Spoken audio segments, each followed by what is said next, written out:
Welcome to the Trophyz Medals podcast, where we discuss sports, fashion, music, and entertainment. Where trophies are temporary and medals are forever. What side are you on?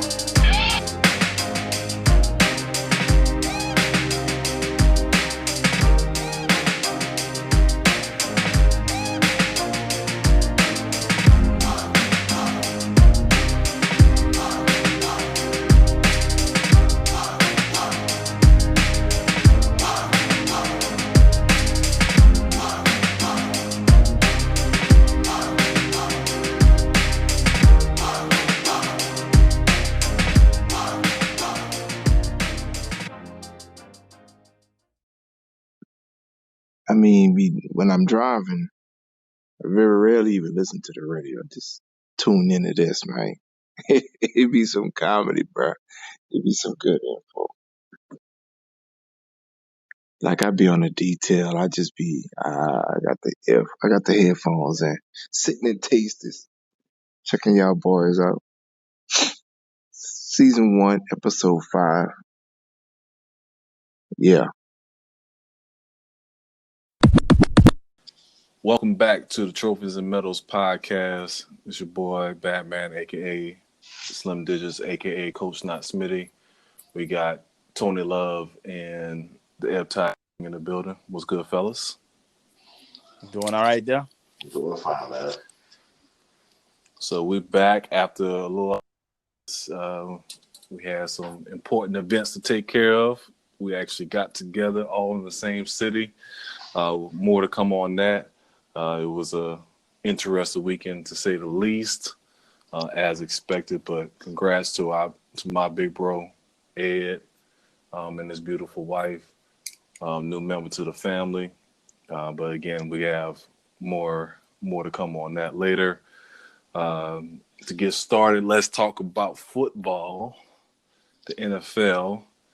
I think Ant's the only person that may have anything to smile about when it comes to the NFL. As my Titans are being extra mediocre, the Raiders. Hey, we 4-4. I'm good. I'm cool right now. I'm okay. I ain't super confident, but I'm all right. Again, being mediocre. Hey, man. I wouldn't even expect to be in 500 right now, man. I'm good. This is sad to say, man. I'm happy. But one of the big things that occurred since our last podcast is the Teddy Bridgewater run that he went on. Did he go 5-0? 5-0. 5-0. 5-0. That was huge. There's a lot of people in the media saying that, they'll be lucky to go 3-2. Yeah, Stephen A. Smith. Without Drew Brees, the Saints are done. Him and his hairline was not having it. Yeah, it's his facts. Yeah, he would take a lot of shots there. But I think the thing is that you had to adjust. The defense had to step up. You had to rely on the run game, and I think that's something that a lot of teams can't do as far as turning that switch on and off. As far as what part of the team you're going to rely on the most, right? But I think the running game was strong. Kamara was out 3 games. Yeah, Murray. Murray stepped up a lot. Murray, he was getting like 30 touches. Yeah, you know what I'm saying. Oh, so he's helped me out lovely in fantasy. So yeah, that was a great pickup for me at that time. I gave his ass up too. I appreciate it. Oh man! But Teddy did a great job as far as setting himself up for a potential big summer payoff. Yeah.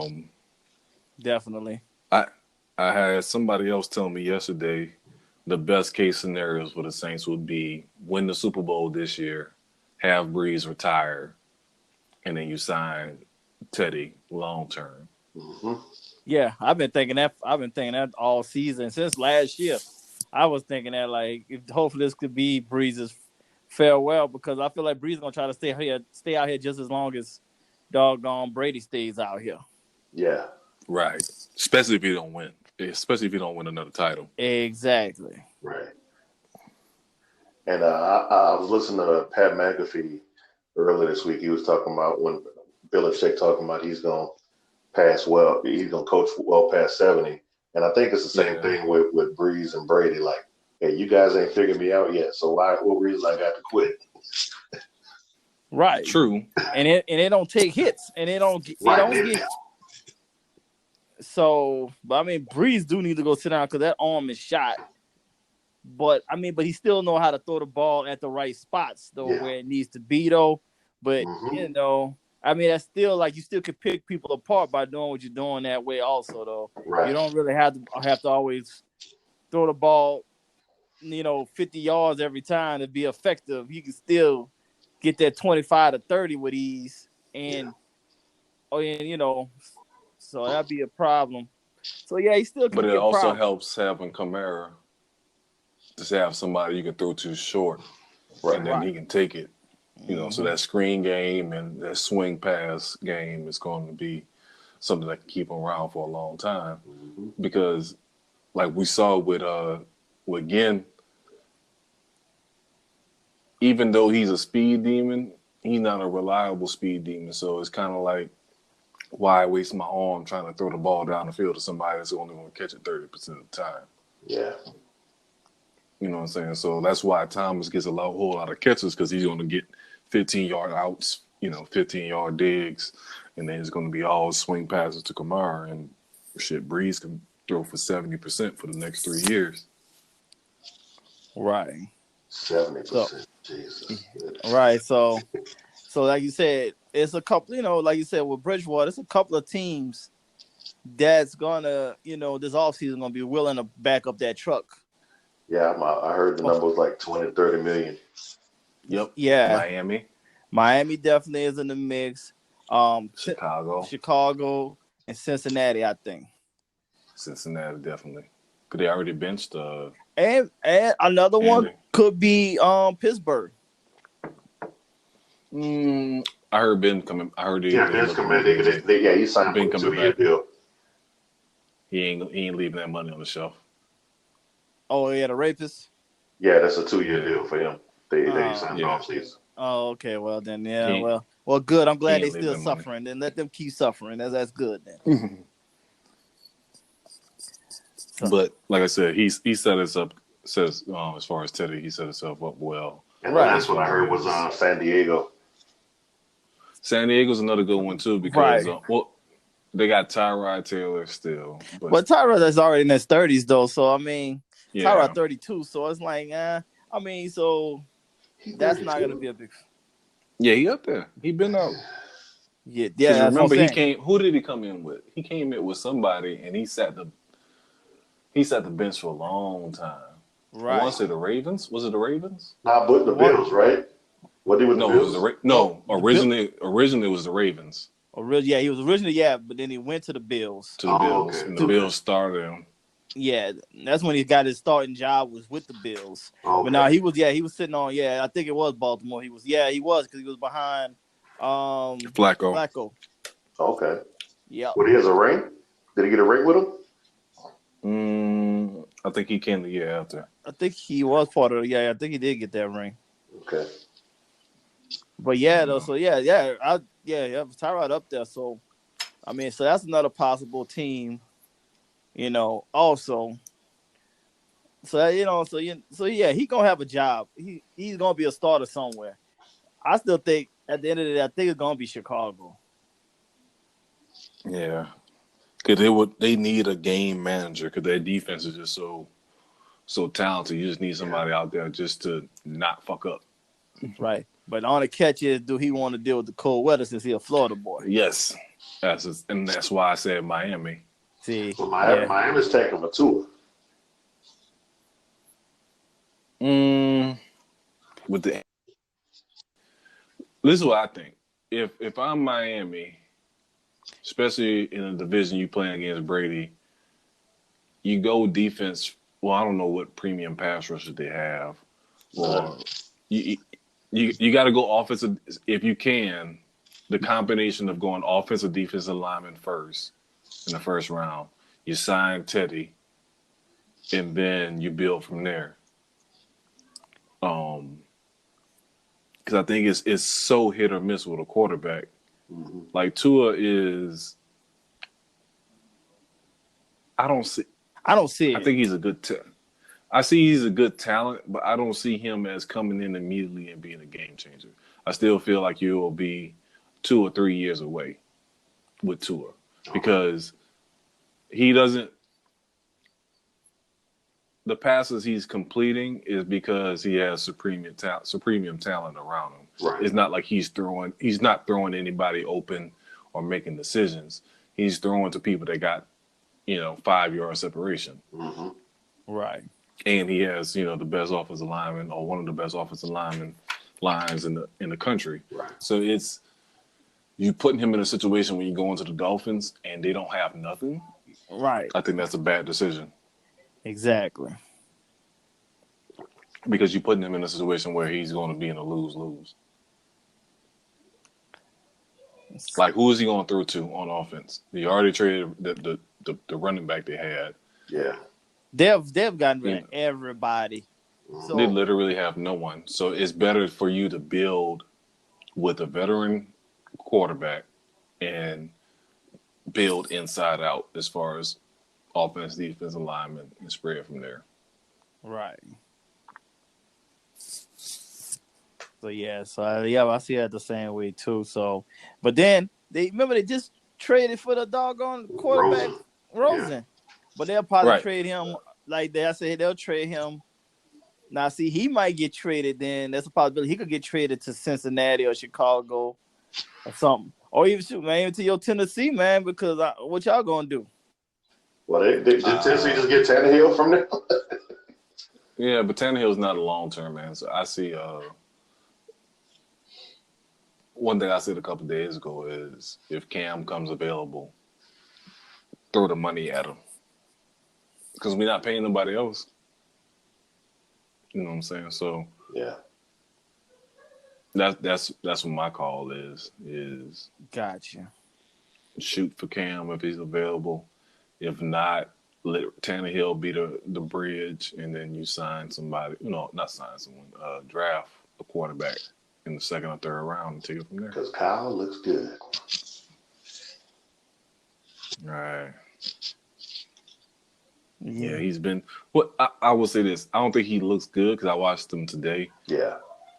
He's game manager. He's a game manager. Right. I mean, and there's nothing wrong with that. But when you have somebody in the backfield that commands that much attention, Right. Yeah.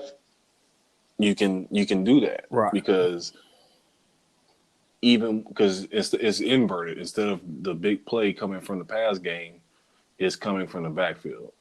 So like it was just a bunch of times I seen today when they played us where you would think it's only going to be a 2 or 3 yard gain, and he stretched it out to 8, or he stretched it out to 15. Or if it's going to a pass game, like he had a touchdown, you throw him a swing pass, and it's confusing the coverage, and he breaks it for a touchdown. So it's a matter of two things. One, as far as the game plan and putting it in your best player's hand, but two is also a matter of cap. So instead of paying Cam Newton all that money, you can use that money and put it elsewhere. Right. You know what I'm saying? Because you pay. The best thing to do in the league is to have a quarterback on a rookie contract. So Yes. that will work for them in the short term, as far as building up their secondary, building up their linebacking core. As Kuechly's getting old, and then you can think about maybe either if Allen develops to be that guy in 2 years, or you decide to draft someone else and move forward. Right. Yeah. I can see that. Man. What's the deal with this Aaron Rodgers situation? How he gonna be? He won't ball out against my team, and then he gonna look like crap today. Well, who they play today? Oh, he was trash today. Who they play? KC? Did I not play KC today? No, Minnesota played KC. No, wait. Minnesota, I can't see. Wait, who did Green Bay play today? Well, he just played horrible. And I can't, I'm not putting my finger on it. Who the hell did they play? I just know he looked bad. I mean, that's to be expected. He's up there in years, which people keep sleeping on. But it's also, I mean, I think about it, he doesn't really have the receiving weapons that people would think. Mm-hmm. So, and you're dealing with a new coordinator. So, Oh, the Chargers. Really? 26 he to struggled 11. against the Chargers. Oh my God. Yeah. Yeah. Yeah, they lost 26 to 11. Wow. Yeah, he threw. Yeah, Rodgers was like 23 for 35 for 161 yards and 1 touchdown. Alrighty then. That might have been a Las Vegas loss. And then I guess Fire and Wizard Hunt helped the Chargers. Yeah. But That lets you know everybody's on deck. But I know what's his name called Wizard Hunt out a long time ago. Matt Leinart said, right. Yeah, after What he said. When Kurt Warner retired, he said Wizard Hunt will be going by the end of next season. Mm. He said, you think we got to the Super Bowl because of him? No, Kurt Warner was running that offense. Wow. That Super Bowl run. Nah. I mean, he's making a good point because, like you said, by that time, Corona was like a well-oiled machine. Mm-hmm.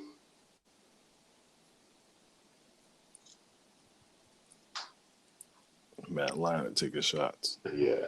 Of all people, that's how you know that's hurtful in these streets. Mm-hmm. That's very disrespectful. Yeah. I don't know. He did have a bubblegum arm. Yeah. Oh yeah, overrated. Once all those so-called USC people, I ain't gonna take no shots right now. Hey man, he was just surrounded by talent, man. He had no choice but to be successful. Mm-hmm. Yeah, but I ain't like when that little USC run, they were trying to compare them to my Canes. I'm like, hey, calm down, people, calm down, calm down. Now my Cane run is over now, but I heard we had a hell of a run, and there ain't too many schools can say they had a run like us. No. Very few. So Some primetime talent come out of there. Yeah. I listened to a podcast, the one with Steven Jackson and Matt Barnes. J.R. Smith said, because I don't know if y'all remember that, J.R. Smith was like all state in football too. Yeah. He was supposed to sign with the Canes, but they said they wouldn't let him play basketball and football. So that's what made him go pro. Wow. I did not know. Yeah, he said. Yeah, I think he said one of his cousins played for the Canes, and he was he was playing and stuff as a freshman, this and that and the other. So he's like, shit, I already know what it is. He's like, I'm going there next. So he was like, once he started talking to the coaches and something happened, somebody got hurt or something happened. I forgot what he said, but then it was like, no. And then he was like, the next choice was North Carolina, and somebody had got hurt. And North Carolina said no, the same thing. But he was like, but you let Julius Peppers and Ronald Curry, this and that and the other do that. Right. Like, nah. It's like, no, not no more. That's when he said Roy Williams came in. Roy Williams wasn't having that. Oh, okay. Yeah. That's how about it. Mm-hmm. But yeah, them Canes. Yeah, because I found out they showed a little pregame thing he did. I think when he was with the Nuggets, like he did. When he threw that pass. Yeah, he threw that pass and did that and made that shot with the basketball. Yeah, that's crazy, bro. And it was all net. Like, Wait, what? What was that? You don't understand how difficult that is. Like, for first of all, to the distance, Yeah, the distance. Right. because he didn't like throw it. He literally was palming the ball and flicking it. Yeah. Yeah. That shit was just way too easy. And then, like you said, just to make it all net. Yeah. Like you said, he palmed it the whole time. Mm-hmm. And then like That team was so ignorant. yeah. That Nuggets team. Mm-hmm. If it wasn't for Kobe, they might have won a title that year. Oh, easily. I remember telling Ed 200 free throw attempts by the Lakers. Yeah. Don't tell me this ain't fixed. They get 200. Don't tell me. What his name? Donahue. You gotta check to see if he ref into those games. Mm-hmm. But yeah, you gotta think about it. He had Chauncey, J.R., Aaron Afalo, Carmelo, Kenyon Martin, Marcus Camby, Anthony Carter. There was somebody else they had on that squad. Did they have Andre Miller? I want to say they had Andre Miller too. He might have been there at that time. Yeah, he might have been. Yeah, he might. AKA G Money. Right. Yeah, All those know us. Nene, G Birdman. Money. Yeah, Birdman was definitely there. So yeah, they had a stacked squad, and then that was like premium Carmelo at that point. Mm-hmm. Yep. Sure. He was going at Kobe's throat that series. Yeah, and I just saw some more of AI on high school highlights too, and seeing how much a freak of nature he was. Yeah. Yeah. You had to show that short person some highlights. There was we were watching NBA TV and it was talking about like the best crossovers, and she was like, "Ain't that supposed to be expected to have nice crossovers?" I was like, "Everybody ain't built equal." No. She was like, "What you mean?" So I just showed her like some AI highlight tapes, and she was like, "Shit." She was like, "First of all, he's small," and she was like, "Second of all, niggas is really falling down." Like, I was like, exactly.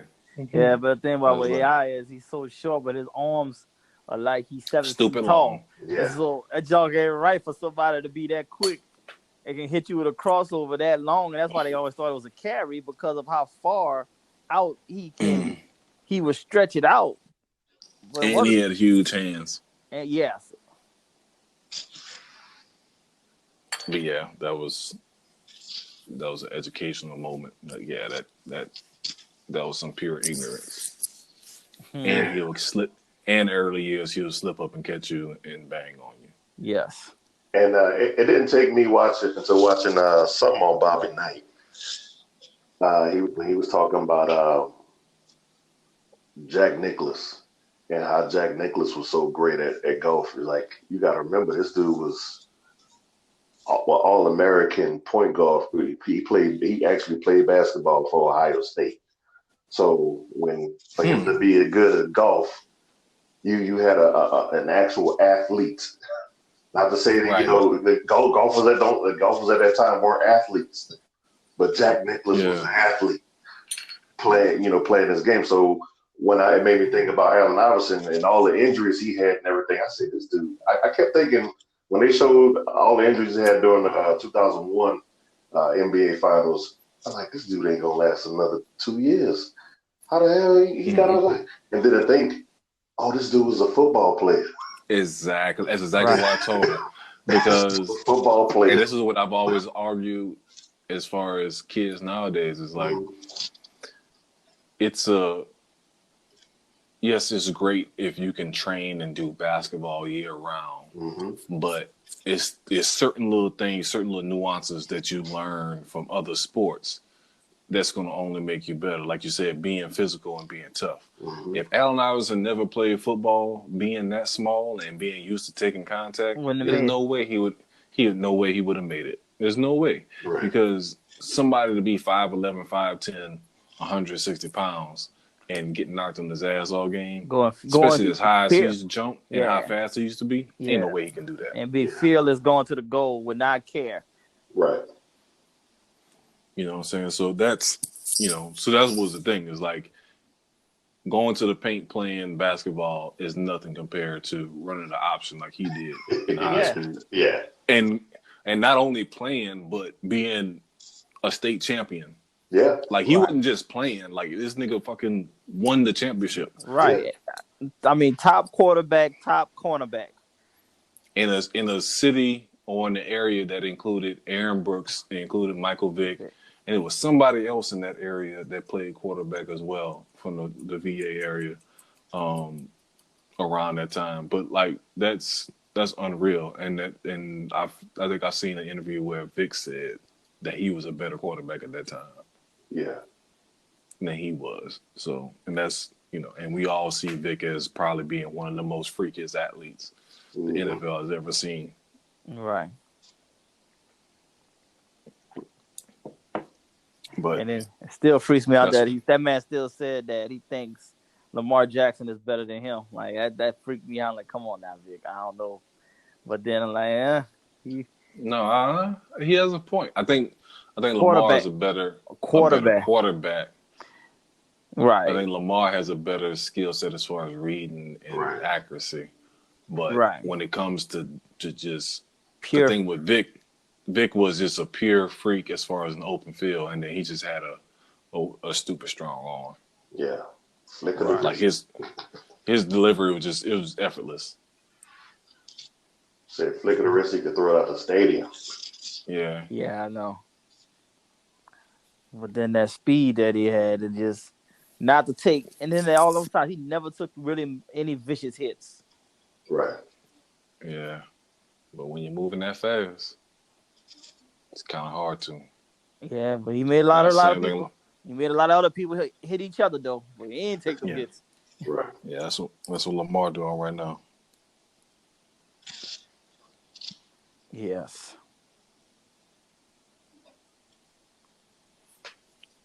Overachieving ass Tony Romo.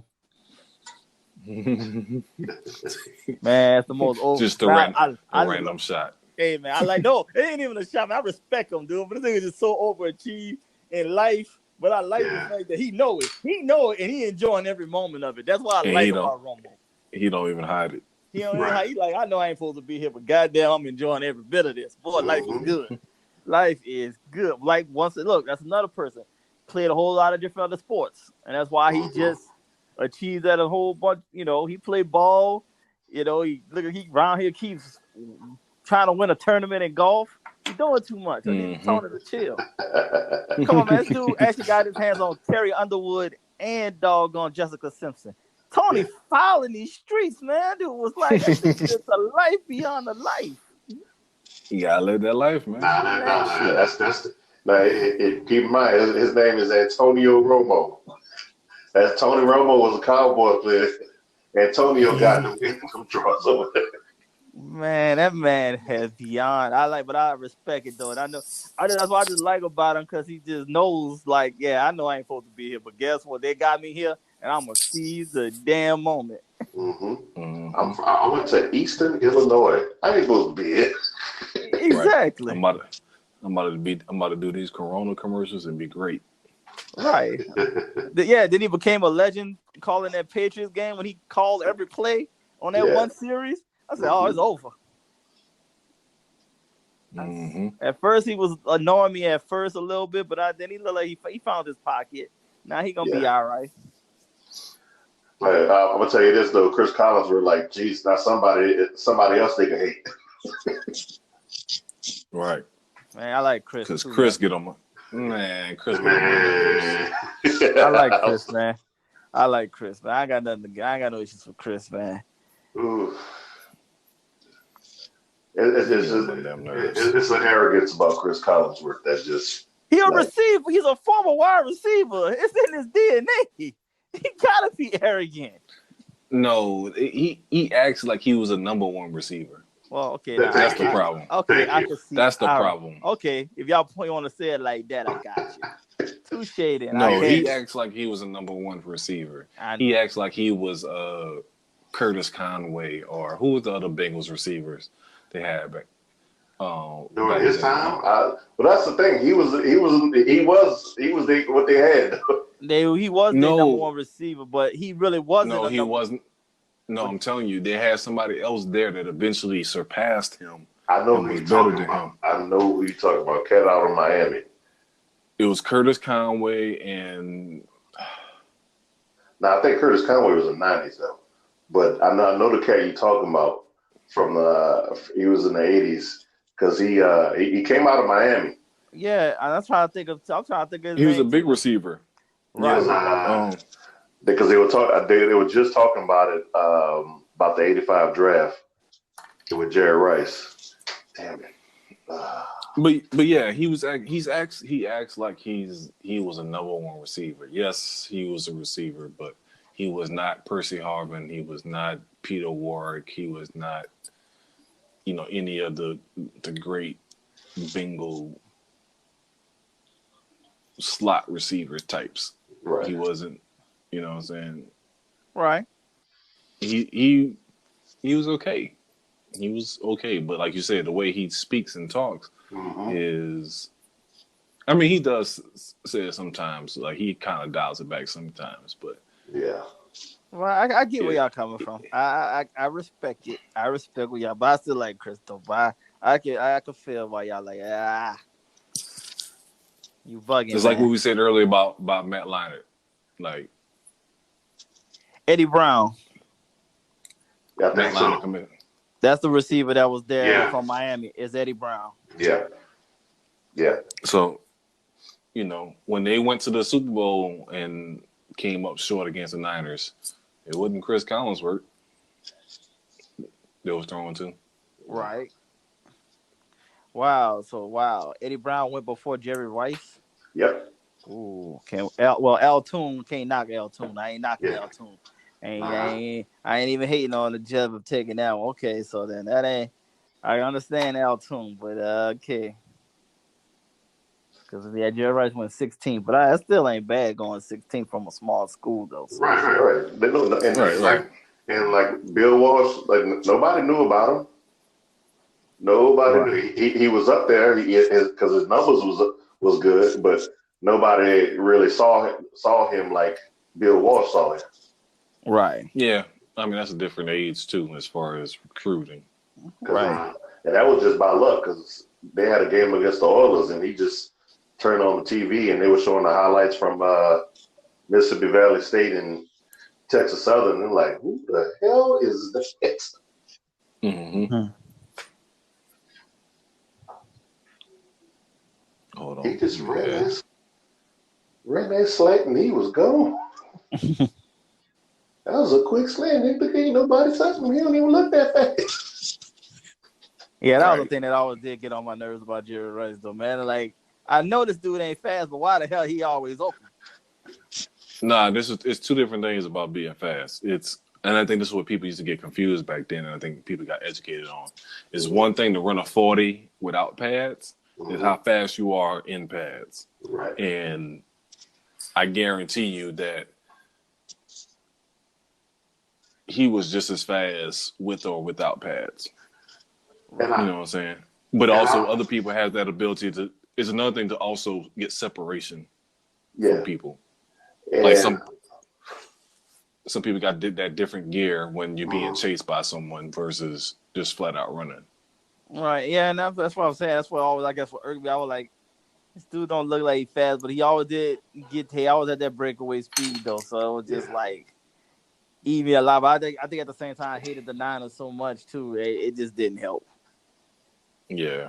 I mean, it's like in basketball. It's like there's certain players that that's not dunkers, but they would dunk on somebody. Yeah. Like, you know what I'm saying? It's like you don't want to be. He ain't got no kind of style, no kind of creativity, but he will body you. Like as far as a guard, you know what I'm saying? Like they'll sneak through. Like Kevin Johnson for the Suns. Oh yeah. He'll sneak through. He will sneak through and body you as if you lit him. You know what I'm saying? But he ain't doing nothing fancy. Ain't no reverses, ain't no windmills, ain't no Nah, cockbacks. He's just just going straight up. straight up. But Catch that body. I think also too it's a quickness game when it boils down to it. That too. The first step means a lot. You Yeah. know, Yeah. if your first step and like they said, with them having the ability to run routes, the way he can run a route so precise. Mm-hmm. That's why that route running skill it matters so much, and I still think that's the reason why nobody is touching Dez Bryant at all anymore, because he never could run a route. And it's like now that he don't have the speed anymore, It makes a difference. it makes a difference. Now, like he's just gonna be in the way because he can't get open. Now he still could bully people for the ball, but they don't want to have you. That's too much of a chance. You don't want to depend on that. Yeah, and you don't want to depend on that.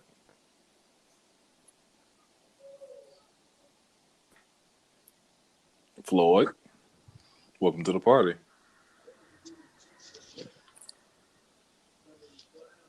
Rashawn. Yo. Hey, what's going on, man? Oh, there we go.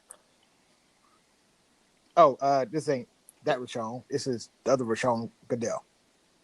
It's Raheem Goodell. Yeah. Raheem Goodell. Raheem Goodell. Well, shoot. Well, I guess we should go and start to the next segment now that Raheem Goodell is coming because he don't get the. Oh, you son of a. Oh, okay. Hey, we got to change Before we change subjects, we did go over NFL while you was being a good student. Nah, he Raheem Goodell. He don't want to come into after all has been talked about and then he won't say something. Nah, he been true to the fact. He just like his illegitimate daddy.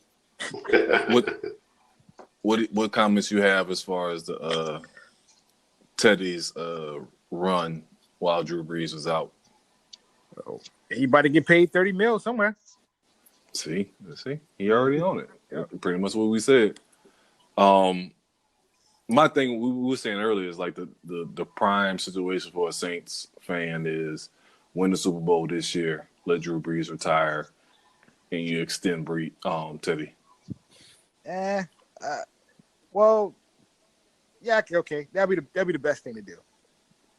But I would say hopefully there's no surprise ending in the playoffs like we've been having for like the last 2 seasons. You know what I mean? So that's kind of like my trending thing that's happening every year. Like it looks like we're going and then something bad happens and then we don't go. So yeah. So long as PJ Williams ain't out there, I'm legit on that. Hey man, it's Miami again. Y'all might go back again because it's Miami. Shoot, if they go back to Miami, I'll be there.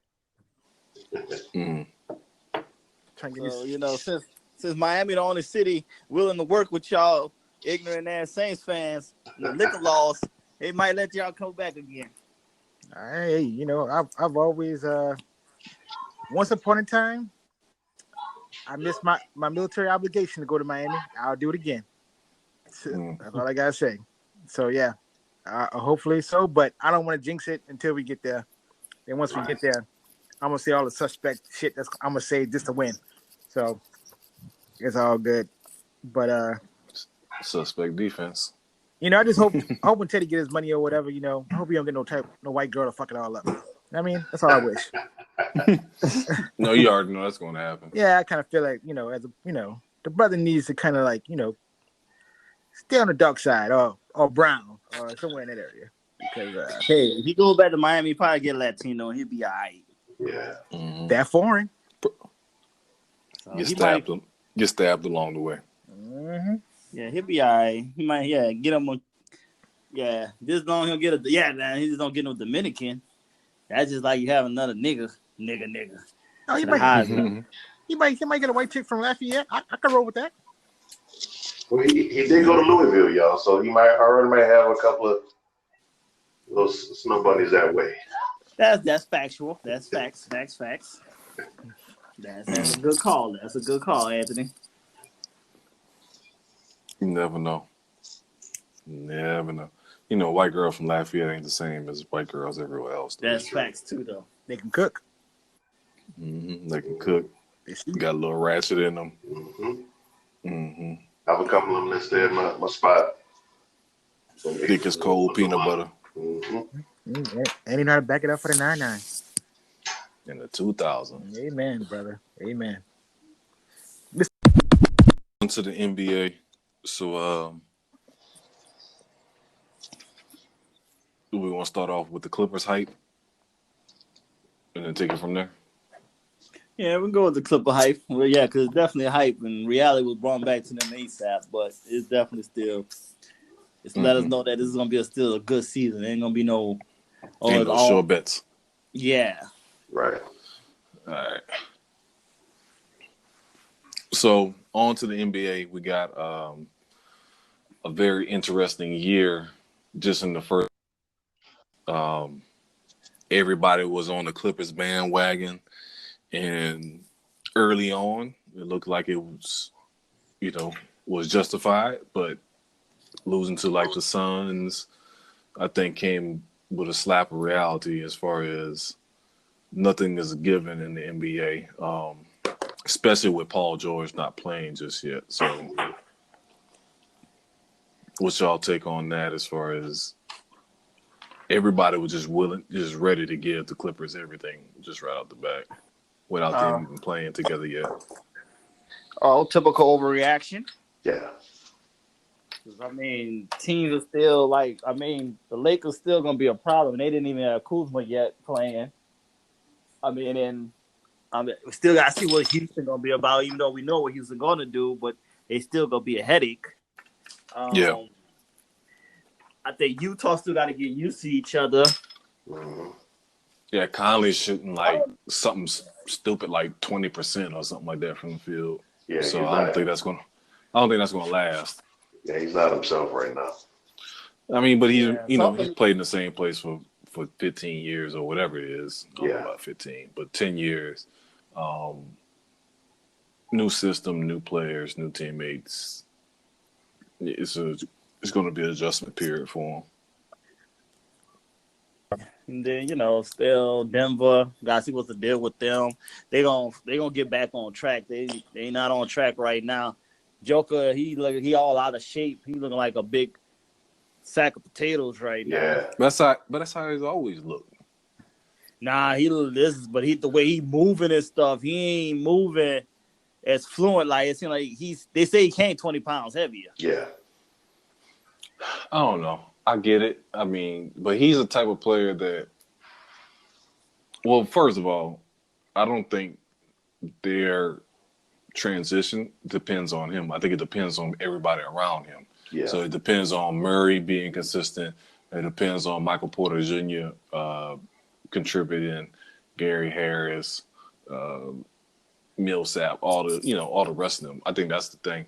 Like Joker, I don't even want him to score 20 to 30 points a game. I want him to continue to be that facilitator, get those 10 rebounds, 8 assists, get 15, and and the other players have to step up. That's the only way they're going to win. They're not going to win with the Joker being a focal scorer because he's not built like that. And what's his name not playing? I haven't seen him play yet. Bobo for Denver. Boban, whatever his name is, yeah. He's not playing much. Okay. So he's not a factor anyway. He's not somebody like in today's NBA. Mm-hmm. He doesn't fit in like not more than 15 minutes a game. He's not somebody you can keep out there long term the way that the NBA is played these days. So he's more of a kind of break in case of emergency situation. But I mean, the Clippers, I think long term, I think they'll be fine. I think they built for the playoffs. Yeah. I don't even think they're going to be in the top 2 seeds. I think they're going to be like a 3 or 4 seed. And then when they get to the playoffs, they're going to just cause havoc because they literally can get to a position where 1 through 4, they can switch everything and laugh at whoever's handling the ball. between Beverly, George, Leonard, and Harold. It's like, okay, go ahead and switch if you want. You still got somebody else that's switching on you that's going to give you a headache. So I think that's where they want to get at. And they probably going to play it smart and do, sit Kawhi some games and sit Patrick Beverly some games. And then once they get to the playoffs, they just going to just cause havoc. Right, I can see that.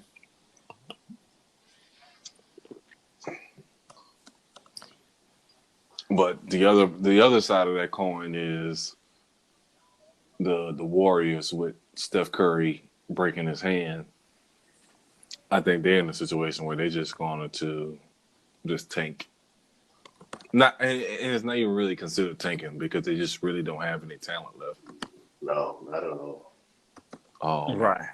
I saw something earlier today where it was like the starting five from last night's game averaged not average.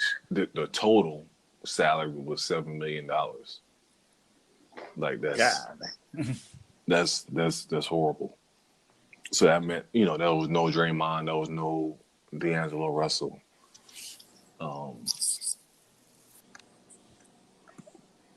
But even with them playing, I don't see them winning more than 30 games.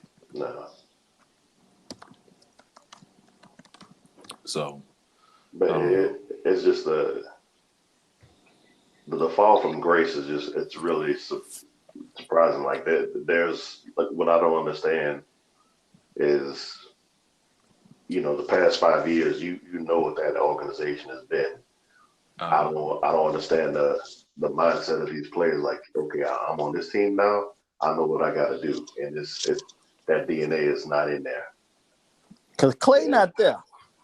Well, it's hard to bring somebody outside because you got to think about it. You got some of these kids either they're coming from college or they're coming from the G League or they're coming from overseas or they're coming from a bad team. It's like it's hard to understand a culture that you ain't never experienced. To come from say for the Phoenix Suns to go to the Warriors or go from like what his name Willie Cauley-Stein. Yeah. To come from the Kings to go to the Warriors, he's probably dumbfounded by the different approach and mindset of some things that they do compared to what the Suns do. So that's just a reality check. And then also if you're coming from the G League, which a lot of their players are, or with Glenn Robinson's son, if he's he's came from the Pacers, and the Pacers are a good organization, but he came from the Timberwolves, and I forgot the original team he came from. But it's hard to go from a trash team to a champion and fit in. And then when the star players get injured or leave, you're expected to fill in and take over that role. So it's not as easy as just stepping in and slide a checker piece in, and everything works. So I think it's going to be a real tough season, and it's horrible that it's in the same season, which I think is karma, that they open a new arena. Yeah. Leave all them people in Oakland that look like us, and move over to San Francisco. Oh, it looks nice and plush, but now, cause like the players even said, like the energy not even the same as it was in Oakland, which I knew it wasn't going to be. Of course not. Now you got more of these corporate people. You got more uppity people that just not gonna give you that same energy. Yeah. They say the suite's off the chain, but the crowd noise and the hype don't come from the suites. You know what I'm saying? Right. So, yeah, you might be making that money off of it, but which they will be. They'll be making bread off of this damn arena for a long time. Oh yeah, they said 250 days a year that arena is going to get used. So you're gonna get money off of it, but like as far as a home court advantage, it ain't. That's not what it is. It's not that heart and that soul of Oakland and the Bay.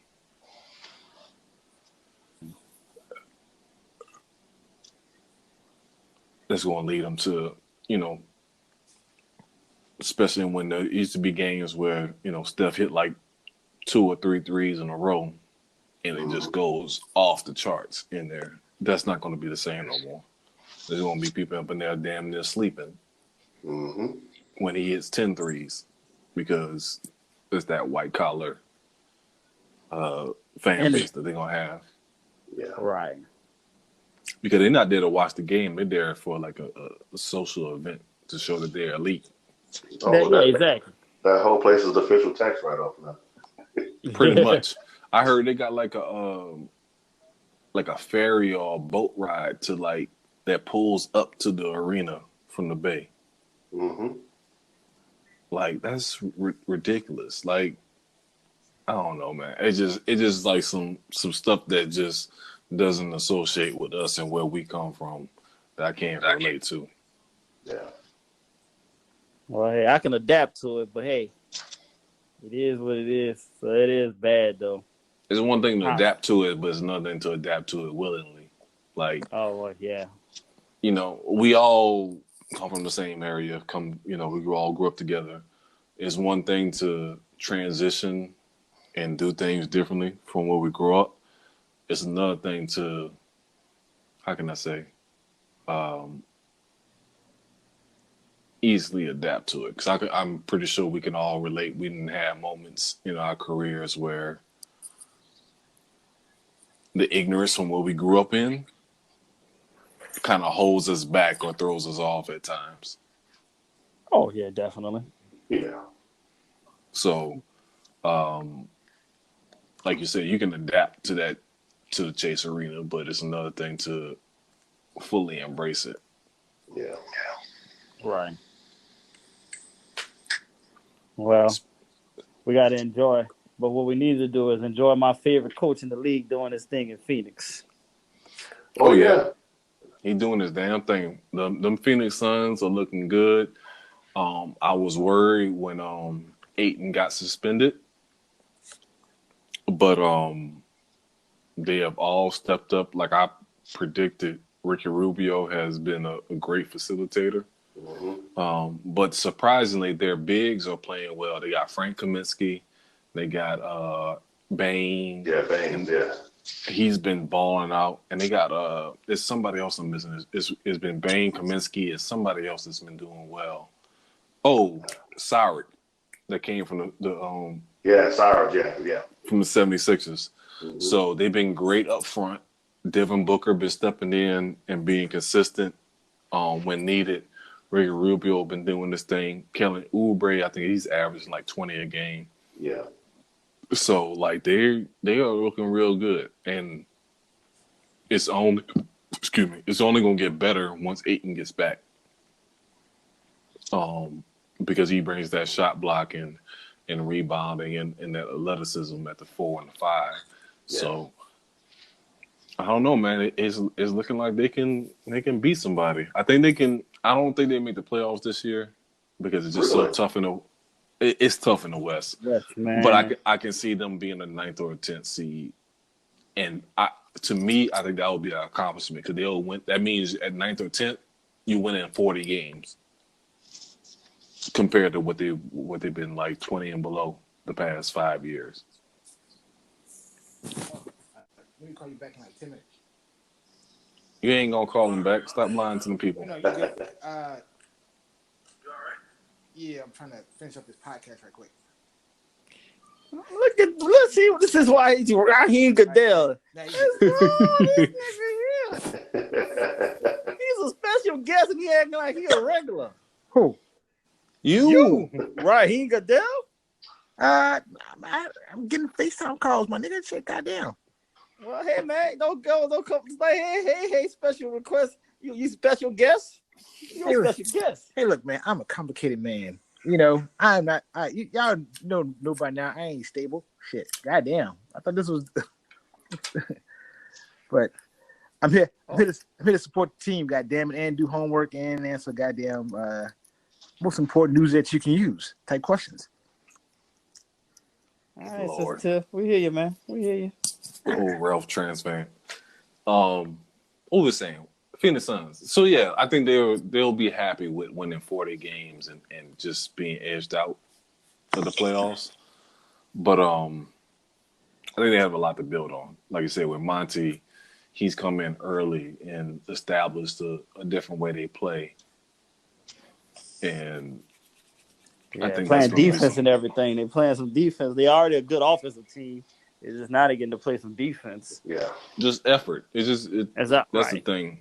Is a whole. It's just an effort as far as a different mentality. Because Devin Booker, even some of the games I watched, I went back and watched them. He only really had like one or two games where he completely went off for like 30 or more, Right. where he's trying to take over. The other games, he's kind of been in the flow of the offense. So it's not a matter of him trying to put all the weight of the world on his shoulders. It's a matter of making the right play and stepping in when he needs to, and not trying to do it every single play. He's just stepping in and it's like, okay, it's the end of the half or the end of the quarter. Let me go ahead and get these buckets versus just every single time, like, I got to do this, I got to do this, I got to do this, I got to handle the ball, I got to shoot it. You know what I'm saying? They're playing him more off the ball, which I've been waiting for, which I thought they was going to do once they drafted the kid from Virginia. Okay. But he's been hurt. But once you sign Ricky Rubio, it's basically the same thing. Get you a point guard that can distribute and not put so much pressure on Devin, dribbling the ball 20 times to get a shot off versus catching shoots and 1, 2, 3 dribbles and pull-ups. So I think they're gonna be. I think the way they're looking at right now, based on how they made, long term they'll be straight. Yeah. Because they're trying to put a winning package together. Because I know they're trying to get a new arena. And Yep. The city of Phoenix is like, nah, bro. Well, they got approval for it already though. They got approval at the end of last year. Oh, okay. They made a whole bunch of fuss about it, but it eventually got approved. Mm-hmm. So, but again, that owner needs to step to the side and just stop. Just let James Jones and Monty Williams turn the corner and let them be great. Otherwise, they're going to be in the same situation all over again. Right. They're going to peak. Barely making the playoffs, and then they're going to get full of themselves and fuck shit up and go in the bowels. Because remember when they had, Dragic and Eric Bledsoe and Isaiah Thomas, they made the playoffs, they was good, this and that and the other, and then they got full of themselves and fucked everything up. You went from having 3 of the best point guards in the league to not having a point guard for the next 7 years. Mm-hmm.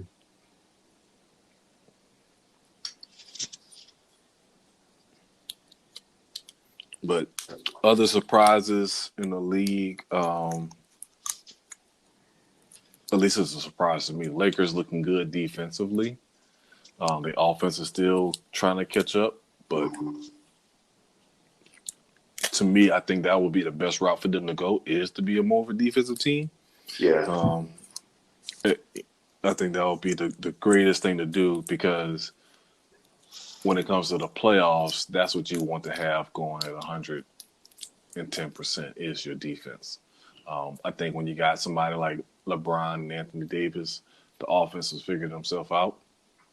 But if you can force turnovers and get stops and hold teams under 50% or under 45%, I think that would be a key to a championship run.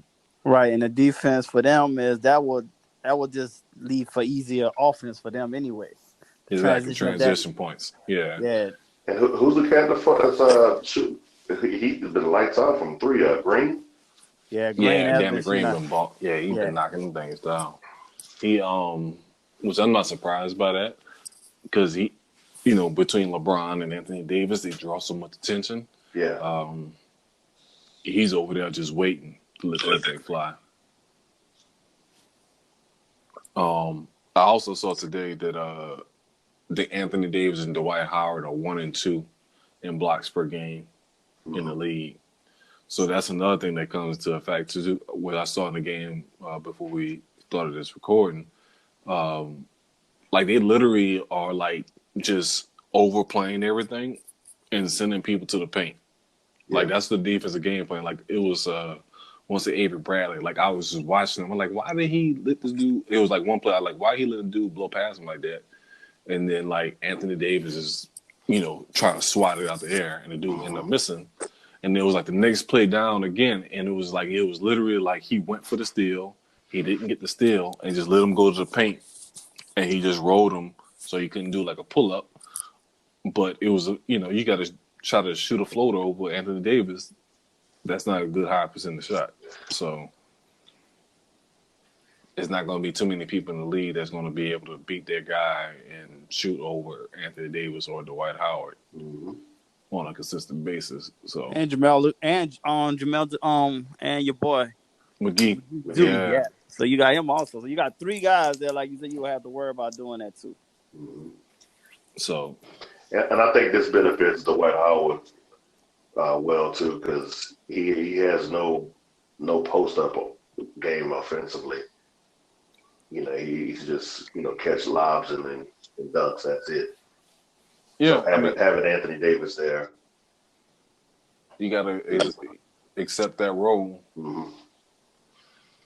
Because he's at a different time in life. But I also notice him losing all that weight that's going to help him play longer because, again, when you that bouncy and play that long, you can't let that weight creep up on you. And then also, he's only 6'9", 6'10". He can't afford to get pudgy. Because then at that point, if he can't get up and get around like he used to, he's no use. So now I wonder, has Kobe visited the facility visit practice with him there? that is an interesting question. I will guess to say that is a no. Yeah, I think. Hell no. I think he's been nowhere near that. I think they would be like, Kobe, you have to give us a heads up when you coming. Yeah. I don't think Kobe on the same thing for Dwight. Hey, your boy comes through, right? Yeah, I don't think that's going to happen. I think they're going to, especially with them winning. Now, if they're losing, they get to a point where they're on a losing streak. They don't give a damn. Right. They're going to try to keep everything at face value right now since they're doggone winning. So they'll make sure that they're going to show extra effort to keep everything straight. You got to do everything right when the Dubs are rolling there. But I don't know. It's like I said, I think it was a good pickup because I think JaVale McGee is somebody else that's not dependable. Right. You never know what you're going to get out of him. So to have somebody that's going to be, even though Dwight lost the weight, he's still stupid strong. Yeah. Right. You know what I'm saying? So you got to have that counteractive, or in case an injury happens, he can step in and be that guy that, like you said, catch lobs, catch drop-off dunks and stuff like that. So clean up. Exactly. Yeah. So the Lakers looking good, and that's, again, without Kyle Kuzma. So he played tonight. So once he gets back right. Yeah, this is second game back. Once he gets back right, that's when we're going to be able to truly judge what the Lakers are going to be. How about that Eastern Conference? Yeah. Well, my Knicks are looking competitive. We're being competitive, but again, we're like 1-5. RJ Barrett is better than advertised. I knew the program was gonna fit him better. He's surprisingly playing more point. He's real poised. He's very consistent as far as attacking the paint. Even through contact, and that's something that most rookies don't handle well. And he's surprisingly been able to take it against supreme defenders. So, like you said, the pro game fits him better because it's more spread out because you got to respect the shooters. And then also the people he's passing to is a higher talent. So it's been working in that essence, but like you said, we're more competitive, but we still got a lot to work on.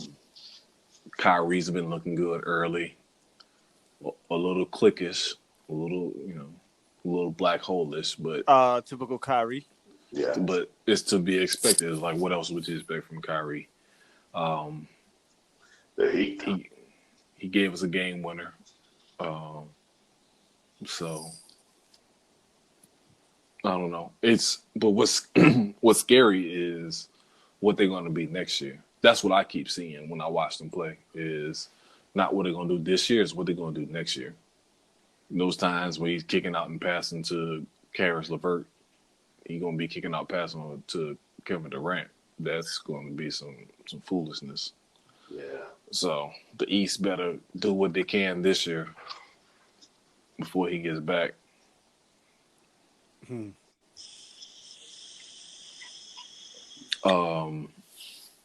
Bullets or the Wizards looking like trash. Keep saying the Bullets. I'm old. Yeah, you showed your age on that. I said Bullets. What the hell? Nah, you thinking somebody need to kill them? Right. Put bullets in Exactly. that thing. I'm looking at Put Chris them out Webber there, and Jawan Howard. Yeah. They're looking trash. The Celtics looking all right. They gave us a game winner as well. Jason Tatum looking good. Toronto up and down. Yeah. I will say Siakam is looking like a full-fledged all-star though. Earning the contract. He earned that paper. Who else in the East? The Heat. The Heat looking great. Mm-hmm. Tyler Hero, Nunn, the Dragon, Jimmy Butler, what his name? Abayu, whatever his name is. I can't pronounce that shit. They're looking great. I think the Heat going to be the team that nobody wants to play in the playoffs. Right. What about Atlanta? Atlanta, that's what I want to speak about too. Atlanta, I think, are going through a tough situation. I don't know if y'all been keeping up, but with Trey twisting his ankle, and then like the next game, John Collins twists his ankle too. I ain't never seen a team or a city go from a super high to a low so quickly, and I felt bad because like Trey was leading the league in scoring. Yeah. And twisted his ankle. Right. Twisted his ankle. He was out for a handful of games. I don't know. I think they projected him to come back this week. But then you already have that with your guard, and then your power forward, literally the next game, had the same type of injury. It's like, oh my God. Like, are they, it kind of felt like, are we jinxed as the Falcons? You know what I'm saying? Type shit. I mean, it's still early in the season, though. It's like, come on, calm down, people. Now, it'd have sucked to just happen if they was on to getting ready to go to the playoffs and then they got hurt going into the playoffs. Dang, but they was doing stuff like starting Cam Reddish at point guard. Like, that's when you know you're too desperate. Damn, really? Well, yeah. That was the what I felt. It was like, okay, we lost our point. And this is the game that Collins played and got injured in. But like, you literally starting Cam Reddish at point guard because you have no one else that you have confidence in to handle the ball, or you felt like that you had to sign to handle the ball. That you got a 6'8", 6'9" small forward playing point. You know what I'm saying? Like, it was a stretch of a situation. Like, I understand you're probably trying to get him in rhythm because he's been playing poorly, but it's I felt like it was a desperate situation. Mm. And like you said, they are a team, I think that's going to make the playoffs and give people headaches because they're a matchup nightmare. Because in the East, who's going to guard Trey or can guard Trey and keep him in check? Right. There's no defensive point guard in the East that's going to match up. And then at power forward, outside of Giannis, as I go through the top of my head, nobody's going to keep Collins from getting 20 and 10. Mm-hmm. Interesting season. Mm-hmm. So again, it's still early. So, but it's going to be a lot of adjustments are going to be made. Right. So, what y'all think about the Joel Embiid and cat fight? Two bitch ass niggas having a cat fight. Yeah. Cause I like it. it just is like the two most weak. You know, we know they both weak as hell, and like ain't about that life around here Yeah. trying to tussle, and they just look bad. Like how you just go straight for a headlock and everything off the rip. That means you are not trying to punch nobody. Mm-hmm. It was comical. That's all I can say. It was straight up comical. But I'm concerned that there might be some backlash with Joel. One putting that he's known to get under cat skin, but especially with the calling from the Towns thing, him being from Philly, will Philly his Philly followers come and do something to him? Is it that serious? No, it's not enough for him. Not Anthony Towns. Hell no, not for him. They not. I don't even think they happy that he's even from Philly. How soft he is, dude. Well, Jimmy Butler tapped his woman. He ain't got no heart. well, Why? It's like why wasn't Jimmy out for a couple of weeks? Right. Once he found out he slept with his woman, it needed an Allen Houston situation again. Oh, I ran into a cabinet. My bad, man. I don't know. That up, man. I mean, hey, you ran into a cabinet in the dark. Sure, that cabinet was a fist to the eye by somebody. I mean, you bring up a good point because the same thing with Kobe. Why they ain't do nothing to Karl Malone? Oh man, Mm-hmm. that's a good one. Yeah, see, Yeah. Kobe talks a lot of philosophy, a lot of but when it come down to yeah, but Kobe not about that life and stuff like that, and he's from man. He was raised in Italy, man. He's a lover. He ain't a fighter. He's out here fouling these streets. Why he ain't got 4 daughters for nothing? Mm-hmm. But Karl Malone is also a bitch ass nigga. Oh, to the highest level. So it's like that was like another bitch ass crime. Now that's all that was. So Karl Malone will scrap though. Who has no. He ain't never came at nobody. Who has Karl Malone ever really squared up against? He tried to take out Isaiah Thomas. And Isaiah took that shot like a G and wanted to take his head off. Remember that? They had to snatch Isaiah because Isaiah was about to go up there and run up on him. In the words of Cat Williams, don't worry, I'll wait. Because I ain't never seen Karl Malone square up on nobody. No, not his own size anyway. So, I want to say him and Sean Kill a couple of times. No. Nah, that's just little scuffles. Nah.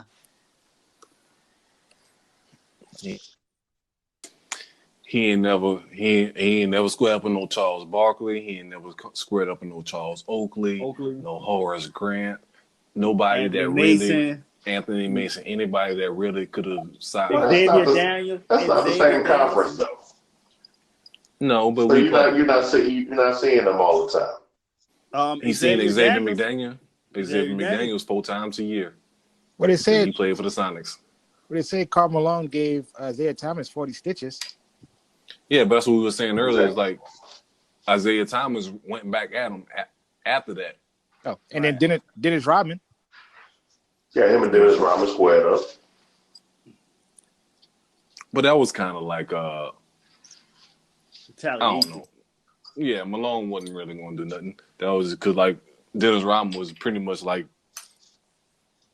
doing that shit on purpose just to piss him off in the finals. So I don't know. Yeah. I'm just not a Karl Malone fan. If you ever noticed. Nah, I me either. mean, yeah, I don't think who is a Karl Malone fan. The question is, unless you white. I don't know. After I seen he had 2 or 3 kids that were successful in sports, and he Ain't claim didn't none of show them up. He didn't show up until they got to till he get got their D1 successful. offers. Yeah, that kind Well, of just he pissed had to me stay off. ducked off from them twins, man. 'Cause remember now, he should have been under the jail with them two, because the mama was Well, underage. well, I didn't know about that. What twins?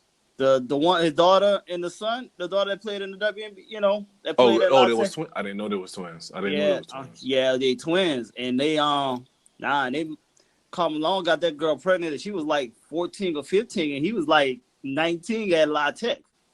Ew, shit. Yeah, so so that's why they kind of kept him low key about that one. Mm-hmm.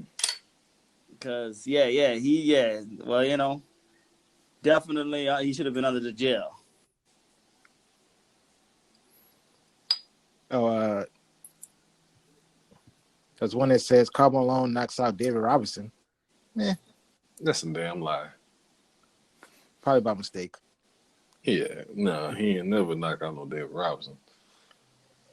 David Robinson, somebody that was probably stupid strong, but he just too nice. Yeah. But I don't know. Like I said, ain't too many of us is going to be Karl Malone fans. He's still rocking the flip phone. Right, and he think he a trucker and everything. They don't let his truck his ass on throughout the country and stay retired. Thank God we don't see him much. Mm-hmm. But as far as like fights in the NBA, like these so-called fights that we have now is just comical to me. Yeah. These ain't fights. These just brush-ups. Well, we done seen some classic stuff in game, in practices. We had coaches choked out. We didn't had Jordan punch Steve Kerr in the face. Yeah, that's what I'm saying. We don't hear. Wouldn't have Gilbert Arenas bring pistols to the locker room. I just think this is anytime that there's a so-called fight, it's just hilarious to me. Nah, it's all everybody friends here. This is all friendly league now. Mm-hmm. Like I said, Jimmy Butler should have got knocked out because you saw Dwayne Wade check Butler when he tried to he made a comment about his Gabrielle Union. Yeah, he checked him. They said like, hey, boy, relax now. I'm gonna need you to not comment on my wife's page. Yeah, expeditiously. Exactly. But I like, man. So Anthony Towns lost all my respect when he didn't do nothing to him. Once he clearly found the man slept with your daughter, they ain't gonna call you. Your wife with your girl. I want to say, and they ain't gonna say you soft. On top of that, soft with a T, capital T. So like, man, what can you do there? This is. Mm-hmm. But I don't know. Like I said, it's a different era. And I think the NBA is just trying to clean up the image, but I think it also it dumbs down the talent because there was a lot of There might have been a lot of players that were more skilled back then, but they couldn't handle that toughness. You know what I'm saying? As far as dealing with that 82 games a year, because it was so many players in the league at that time that were just like, oh, you got 20 points in the first half? Well, I'm just going to take your ass out. Yeah, exactly. Yeah, You ain't about to embarrass me the rest of this game.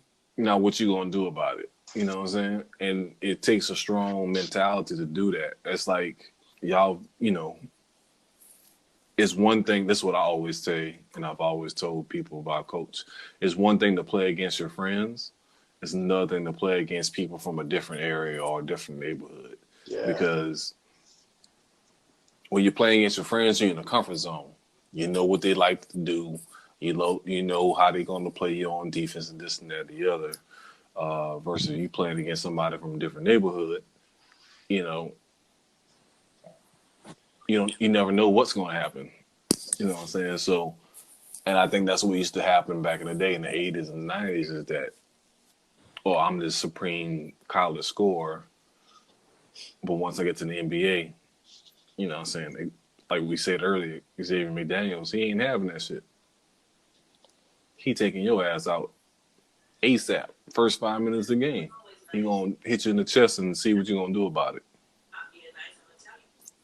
Charles Oakley, Anthony Mason, you know what I'm saying? There's a lot of players that would just take your heart out at the beginning of the game. And next thing you know, you out the league. Yeah. Honorable mention to Larry Bird. He handled it every once in a while. Hey man, Chris Child missed that up for everybody. All right, when he punched Kobe in the throat. Remember that. Larry Bird was an aggressor though. Like Larry Bird would start the conversation. Yeah. Like that's another thing. It's a different level because once you get to a point where this motherfucker dropping 40 and 50 points on you, I don't care what you do to him, it ain't gonna matter no more. Like, yeah, you might foul him and hit him and stuff well, Larry Bird will fight you back in this video. Yeah. Plenty of videos showing him that. But at the same time, when this motherfucker out of bounds and he's telling you, hey, I'm gonna pass the ball here, I'm gonna run back to this corner, catch it and shoot it in your face for the game winner, and he's doing it, ain't much shit you can do else. Right, exactly. And it's like that nigga was literally having the other team celebrate his shots. Yeah. So Larry, aka Larry the fucking legend. That's a whole nother level. Shout out to Reggie Miller.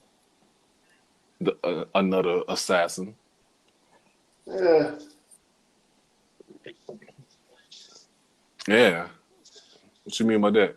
Yeah. Oh, I mean, he did his thing, but I think there was a ceiling on him. Well, yeah, there's definitely a ceiling on him because of his skill set. He didn't really have anything beyond running off screens, catch and shoot. Yeah. So he didn't have no handle. He didn't have no hops. He didn't really pass. He just did what he's supposed to do. Right. So that was the person that you had to build the offense around. Mm-hmm. There was no way he could have went to Utah and be effective. Right. Because it was just to be a completely different type of offense. They had to literally build it around him. It's kind of like we were talking about earlier, like with Mike Vick. You can't just take a Mike Vick and put him in any offense. Expect to get the same results. Or try to control him to do what you want him to do. You just gotta let him do his thing. Do his thing, exactly.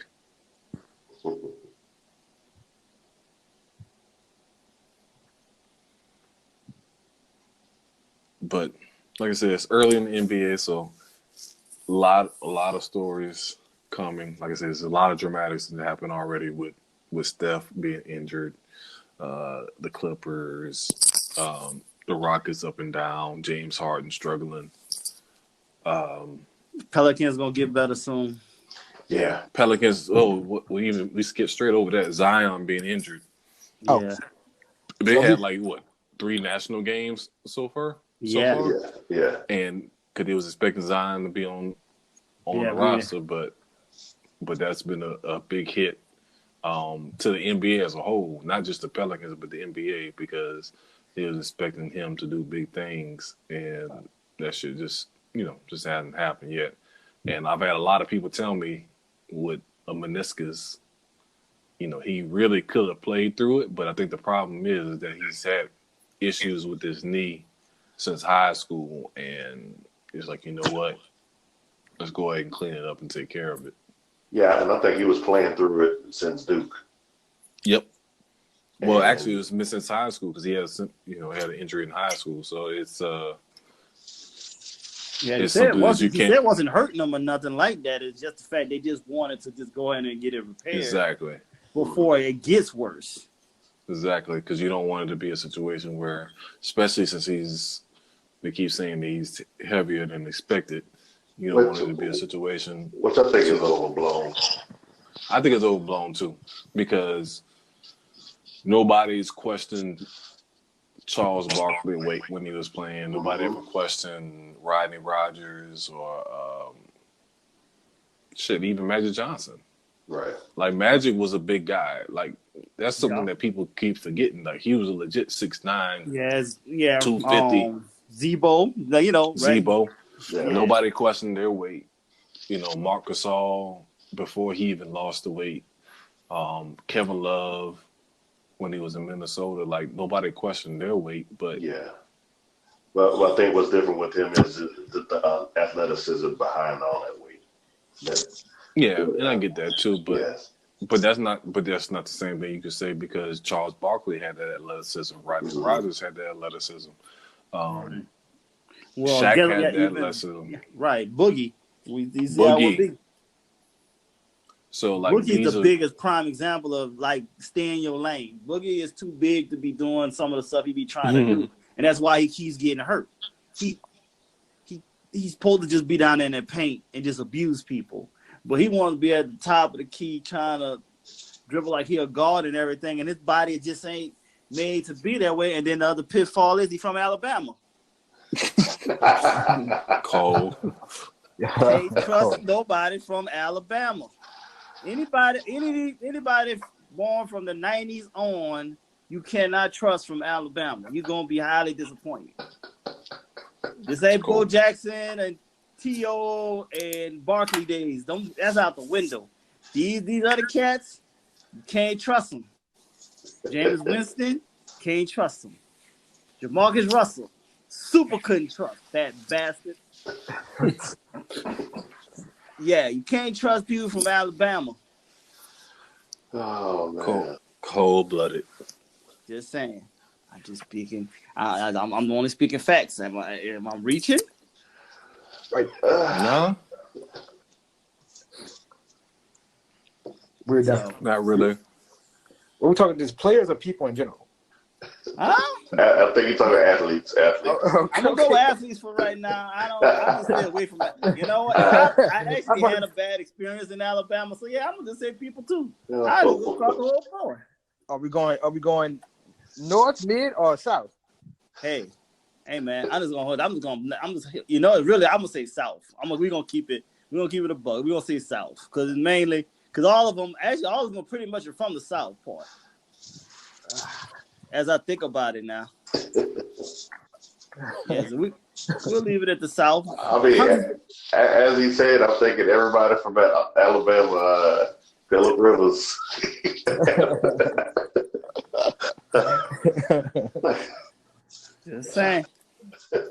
Just saying, man. If you just think about people from Alabama, and then just go from there. Who really else came from Alabama that really popped recently? Period. That's what I've been trying to do. I've been trying to find somebody to counteract this, but it's been a struggle. Yeah. Look, even your boy, like, hey, Rich Boy. Remember Rich Boy? He had that one hit, then disappeared. Gone. Thought he was going to be something. He looked like he was going to show some potential. Got that one little hit, and then, bam, gone. Put some D's on this bit. Yeah, so, I mean, hey, man. Hold on. Gucci Man. Boom. There we go. Gucci Man from Atlanta. No, Gucci. No, he's from Alabama, though, but that still ain't helping the situation here. Come on now. I mean, yeah.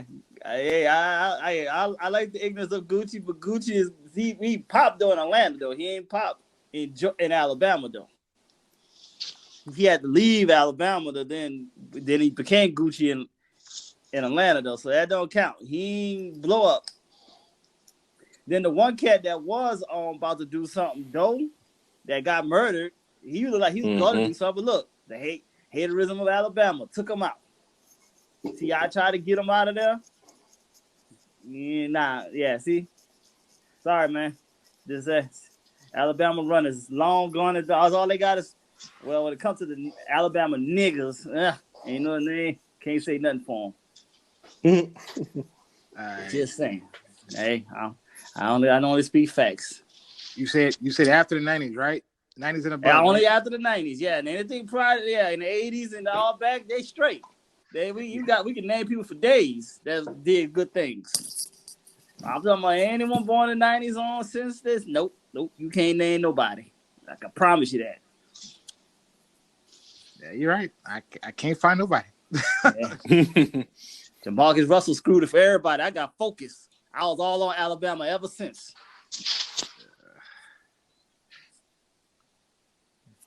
Huh? That's when I was officially on the clock and said I can't wait for Al Davis to go to the upper room.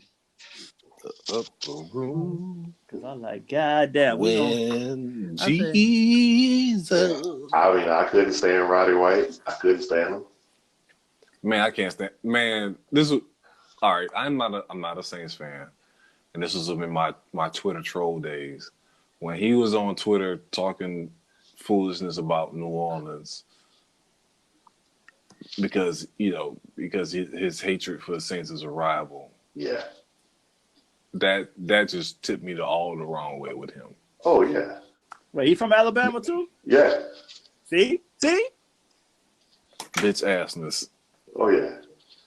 Because and this is what hurt me the most. I took up for him because the years he played with Michael Vick, I always said he was a good receiver. He just didn't have a quarterback to get him the ball. And then when Matt Ryan came, he blew up.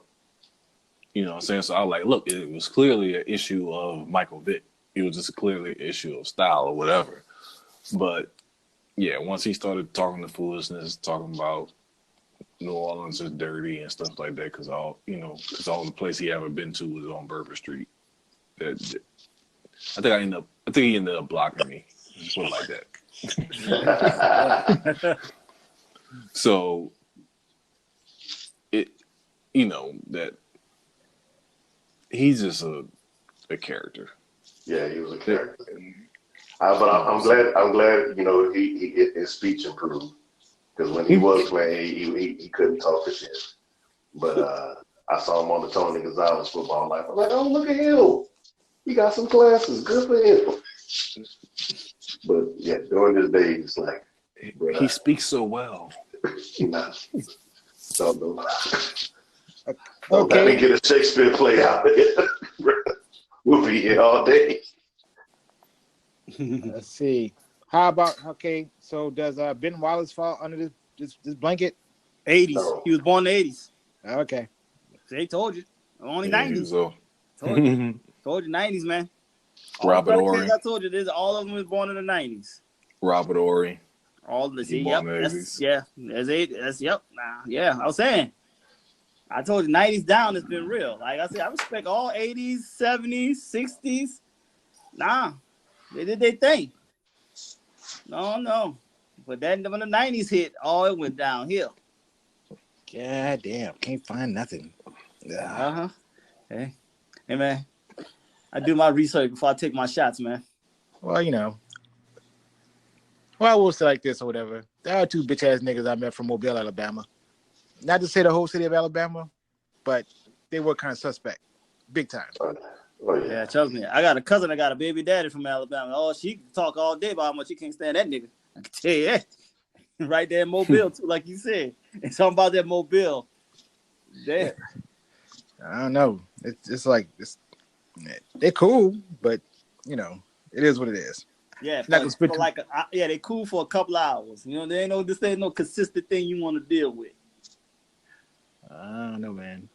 I think they be fucking their cousins sometime. But that's just something to say. Hey man, that's Alabama and Mississippi. What you what's his name? Jimmy Clausen had a T-shirt for that when Notre Dame played Alabama, Catholics versus convicts, and they had another one, Alabama, where Ancestry.com is a dating site.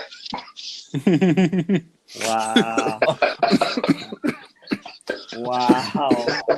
That's just dirty. That's cold-blooded. Damn, is Alabama that worse than Mississippi? Yeah. Think about it, man. Sad but costly, though. You really think about it, man. You would think Mississippi would be the worst, but when you do your research, Yeah, I'm kind of like trying to look, and it's starting to get kind of sketchy. Yeah. Shoot, man. Now Mississippi, man. Look, dude, we can name some people from Mississippi, man. It's real in these streets. That's legit cool. Mm-hmm. But man, that Bama stuff ain't right. I'm just saying, we got Big Crit, you got David Banner, Got some people, Mississippi now. Mm-hmm. Wow. At one point, you had three football players that led the league history in stats. Brett Favre, all-time touchdown, all-time passing yards. Jerry Rice, all-time receiver. Walter Payton, all-time rushing yards. Yeah. Legit. Yeah, so. Mm-hmm. You know that. Yeah. You ain't got no type of talent like that from Alabama. Yeah. I mean, hey, man. Look, Dak Prescott, Mississippi. Well, no, he's from Louisiana. Yeah, he's from Louisiana, but they played Mississippi. Yeah, okay. I can't count that. That's right. I forgot about that part. Can't count that. But North Louisiana, but that's shit! Oh, that don't count, man. Oh, that nigga from Alabama, man. I mean, he's from Mississippi. Man, Hold up. Julio Jones. Okay. That's Okay. Right. Okay. All right. We got one. Barely. Barely, because he was born in '89. So that don't count. See? That don't count. That don't count. I told you 90. So hold that. He was on the edge. He don't even make it. So see, that's why he Julio Jones. All right. Say no more now. I was about to say, I think Julio was, but no, I forgot Julio just turned 30 this year. Mm-hmm. Yep, hold that. See, I told you, man. I said 90s. I was specific too. I made sure to say 90s. Yeah, you got. Yeah, you're right. Because ain't nothing after that. All right, so let's switch over to our last topic. 1, 2, 3. So, last but not least, we had a great weekend a couple weeks ago. We all, as brothers, got together and got to enjoy a beautiful moment. One of our brothers get married and a new addition to the family. So, one, it was great to have us all together with all the ignorance. And actually not too ignorant. I will say that. I think we kept it classy. I think we kept it in order, but it was just a good flashback as far as how it used to be, as far as all of us all on the block together. And seeing what we've become in the maturity and such. So at the wedding, maturity at the wedding. So yes, it was maturity at the wedding. I think it was maturity overall. Even though you try and take shots at certain people, so I think you might as well get that out your system. But I think it was a beautiful event. I think it was like I said, I think Twin enjoyed himself. Way too much. That's your fault. That's your fault. No, it's not really his fault. No, that's just how Twin rolls, man. Like, Yes. No, Floyd was encouraging it. No. She's already in though. Trust me. Me and Andy experience the Twin experience is real. Yes. No, but I'm saying, like, I'm pretty sure once I left, Floyd was over there rubbing his hand like Birdman. Well, no, he's finally got somebody that want to roll with him to do the same things that he want to do, though. Hey, we're not going to expose this shit on social media like this. Yes, I do want to do stuff like that, but, we're not going to make it. Yeah, okay, I just let y'all have that one. Yeah. It was fun. It was fun. Like I said, he finally found him a road dog, like, Mortimer, we're back. Yeah, man. Right. Don't let the little tall motherfucker act like he on road too. He does too. We know. Hey, you already know him. Mm-hmm. That's the originator. God damn it. How is this? I'm the originator. God, nigga, you should. Oh, excuse me, brother. You used to show me the same spot I used to show up. I don't know what to speak of. I got too many goddamn memories. at the Metro and 360 to kind of validate that. Man, all you got of me is having a dance contest against a short motherfucker calling them midget and taking shots. That's about it. No, there's way more than that. And telling bros to get out the circle. they stayed in the circle though. They knew what they were getting into. Mm-hmm. But yeah, it was a good event. I think, like I said, it was a great experience as far as culture. Like I like the way, what's the DJ name? I don't remember his name. How he Big Daddy was his name? Yeah, Big Daddy the DJ, Kev. Yeah. What Ed said I can't call another grown ass man Big Daddy. But the fact that they blended the New Orleans culture with the Chicago culture, like I just remember that one dude that had the red gaiters on. Oh yeah, I know you're talking about. Oh man, he was smooth as hell. I was like, oh shit, now nigga, get my step on, nigga. That shit Yeah, I was saw him fucking. too. He Yeah, I was saw him jamming make his that. ass off. Had to give him a salute.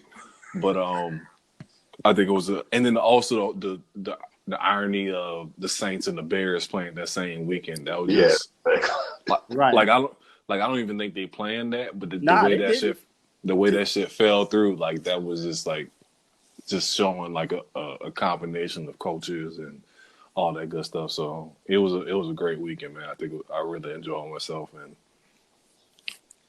definitely good to see y'all act up and be our usual selves.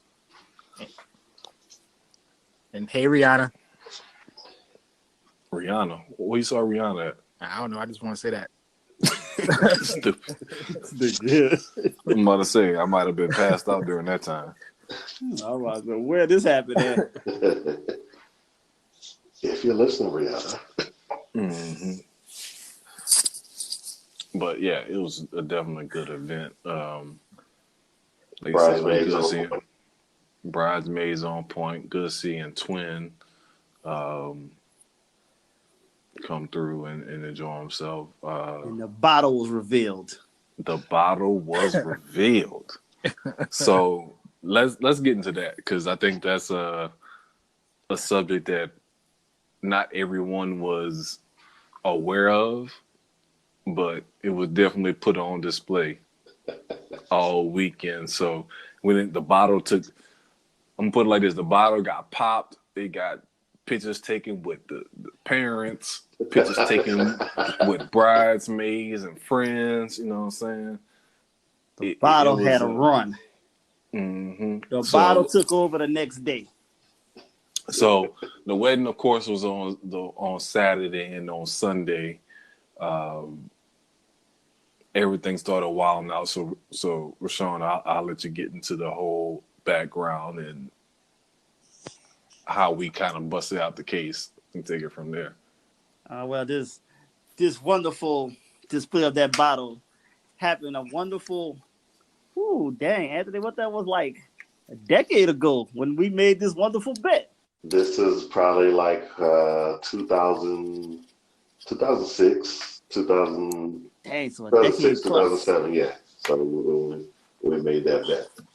Yeah, we just made a bet. He was like, I don't know what he was thinking. I don't know. He felt very confident that our boy was gonna get married before 35. I'm like, huh? 35? Are you serious? I said, do you really know him? Have you not seen how picky he is and how he rolled in these streets at that time? I thought he did. He was in a relationship at the time. Yeah, I knew that wasn't gonna be the one.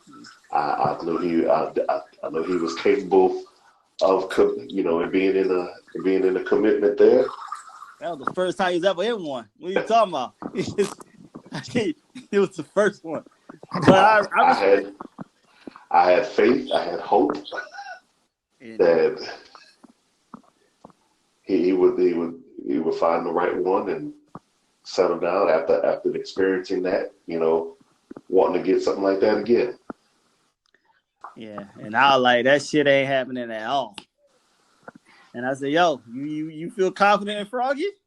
And he had the audacity to say he felt confident in Froggy. And I'm like, yo, and I hit him with the infamous term, are you sure? He said, yeah, I'm sure. And I said, all right, let's make this bet. So we made a bet. We said, what we going to bet? And we, of course, me and him are, drinking connoisseurs. Let's put a bottle on the table here. Originally, it was the Johnny Walker Blue bottle. Yeah, we were doing the blue label. We are gonna do the Johnny Walker Blue label because it fell at that $300 range. Now it's 300, but back 10 years ago it was 225, 250. Yeah, no, it was the three. Remember, it went down in price when it went public. Oh, okay. Nah, yeah, you're right. It went 250 and it went down to 200. That's right. Yeah, it went down in price, and then but at the time he was gonna go with the blue label. I said cool, because we like to drink some good scotch with and smoke a cigar. So it's like okay, that'll work. That was a good look. But then, like I said, time went on, and we get closer. Like I said, then the situation happened with Johnny Walker going public. Then the price went down, and I said, you know what, nah, man. I need this to stay at the price it is. I ain't losing my value. So then that's when I came at him about, nah, man, I want to go with the J. I want to go with Jay-Z's Ace of Spades, man. That's still in that same wheelhouse. Mm-hmm. He said, all right, fine, we can do that. Because he still felt like he wasn't going to lose. Because I told him he can still get the blue label if he wanted. But I said I wanted that Ace of Spades. And we did that, and then as time kept going on, we got around that 35. I said, hey, man, looking kind of roll shaky here.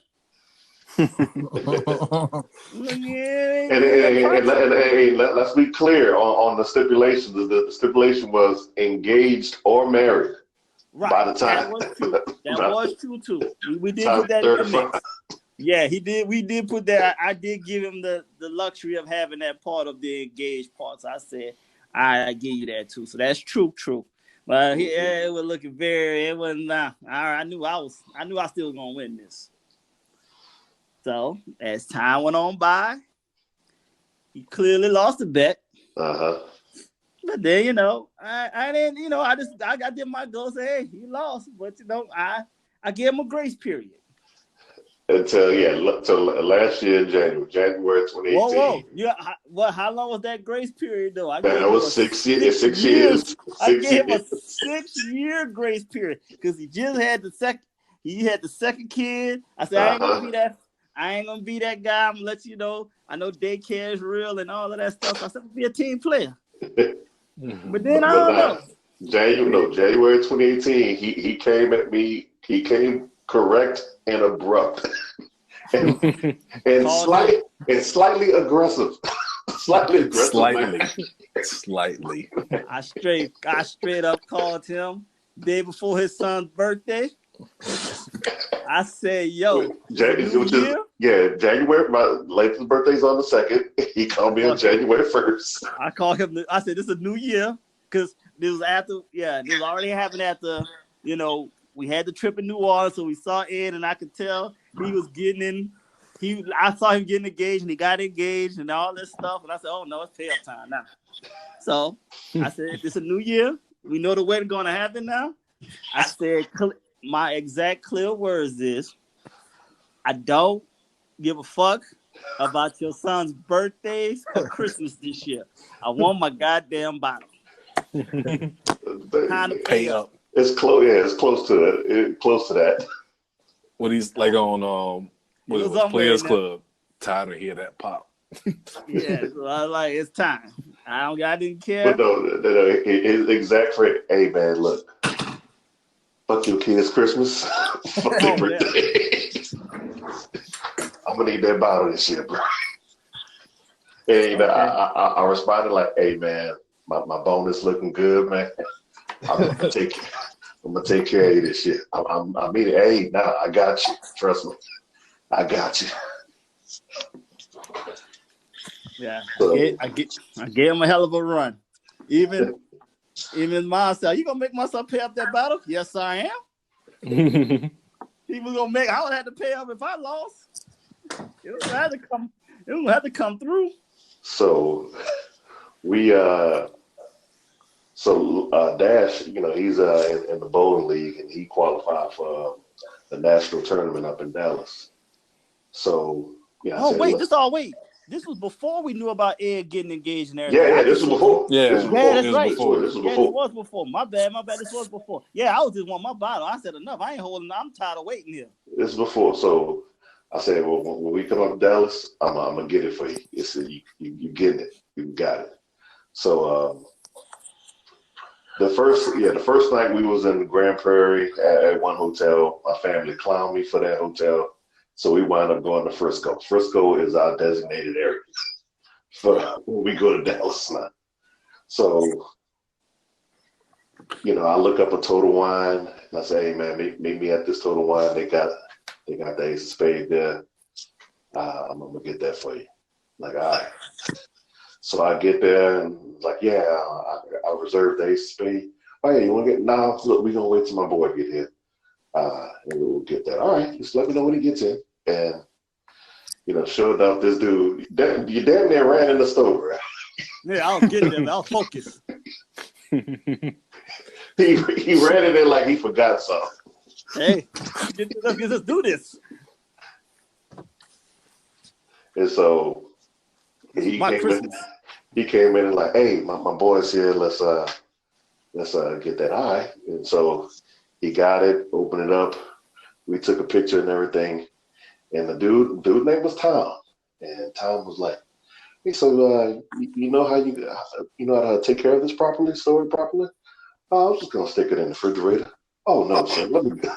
Let's go over what you need to do here. I'm like, oh my God, we about to get a presentation. I said, Tom is the illest. I said, oh, it's on now.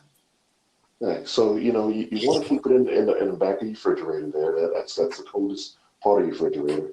You want to keep it at this temperature right here, because if you keep it at this certain temperature and you get a power outage, it's not going to affect the taste of things. What the hell? Let's go. Now you want to, yeah, you want to sit up there. Yeah, do you plan on keeping the case, or you gonna keep the bottle? Because there's a certain you want to take it out, get it clean, because you don't want to get that refrigerator marks on it. That dry it out and everything. You want to make sure that keeps the presentation of the bottle and the presentation of the case going really good. Let's go. Oh, wait. He forgot. He didn't tell you the part. Tom put on white gloves. Yeah. Show the presentation. Yeah, Tom had on white gloves the whole time. Out there like Teddy Two Gloves. Yeah.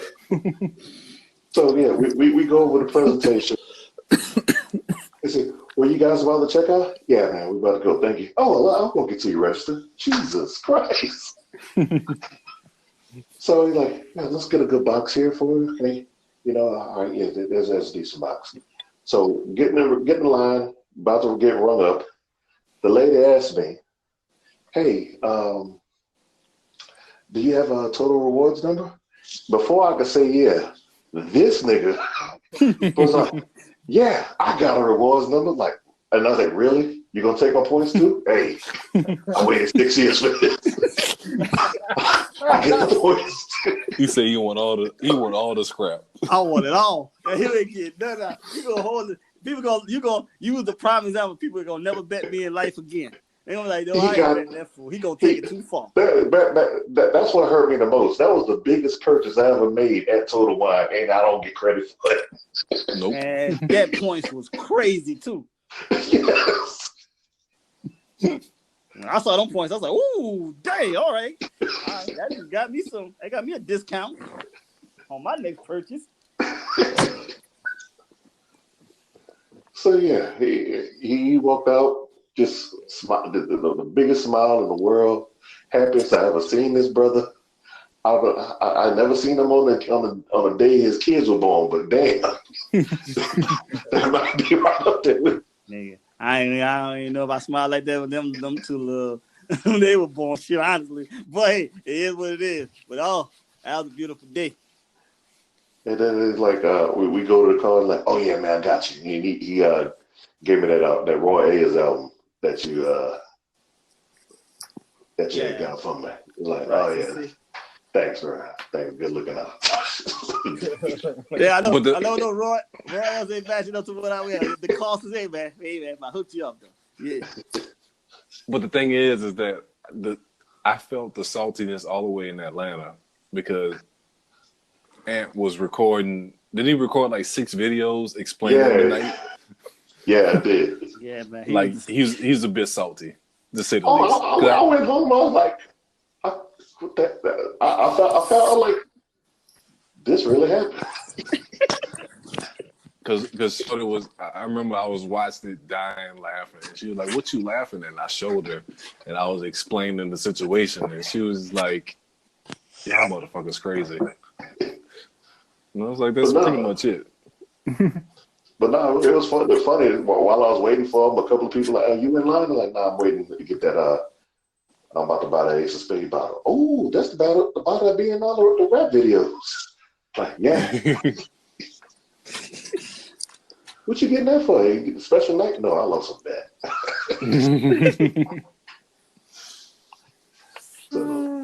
Yeah, I had a hell of a Kool-Aid smile that day. Yeah, I was grinning hard. I couldn't even deny that one. I was focused that day. But then my mom was feeling the way when I showed her the pictures the day after the wedding. They're like, "He drank that? He even took a picture with it in Paris. That's messed up."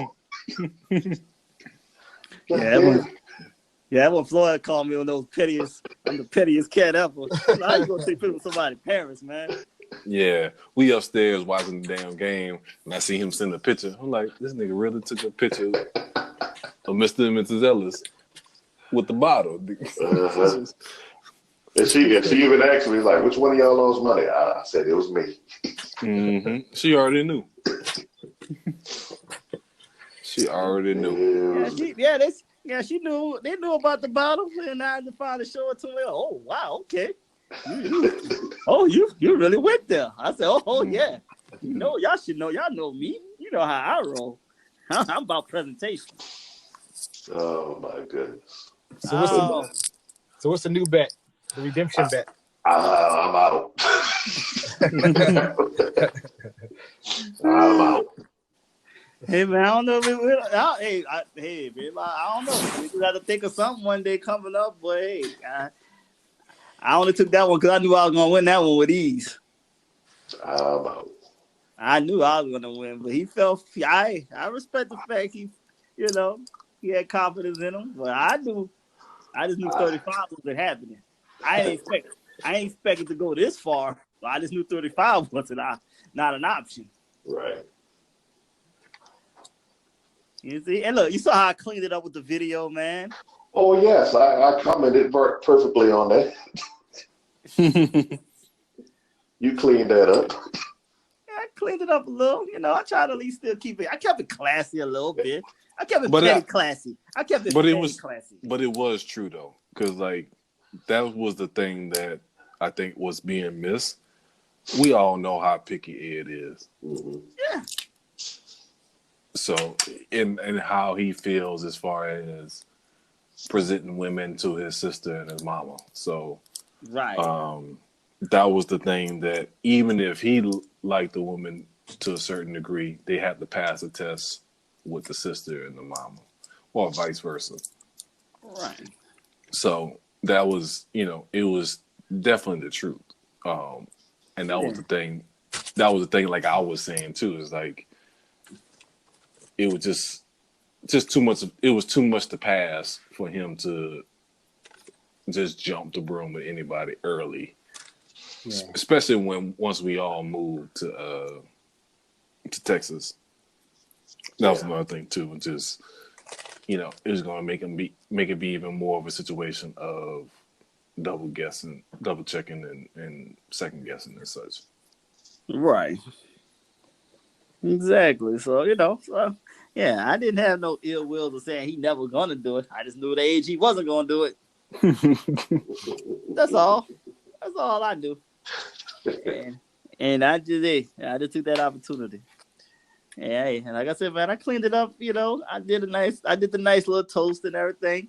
Even let them get the proper taste. Because like I told him, I ain't bet against him. Like, what? This dude, you had to get the right one. And this picking this cost.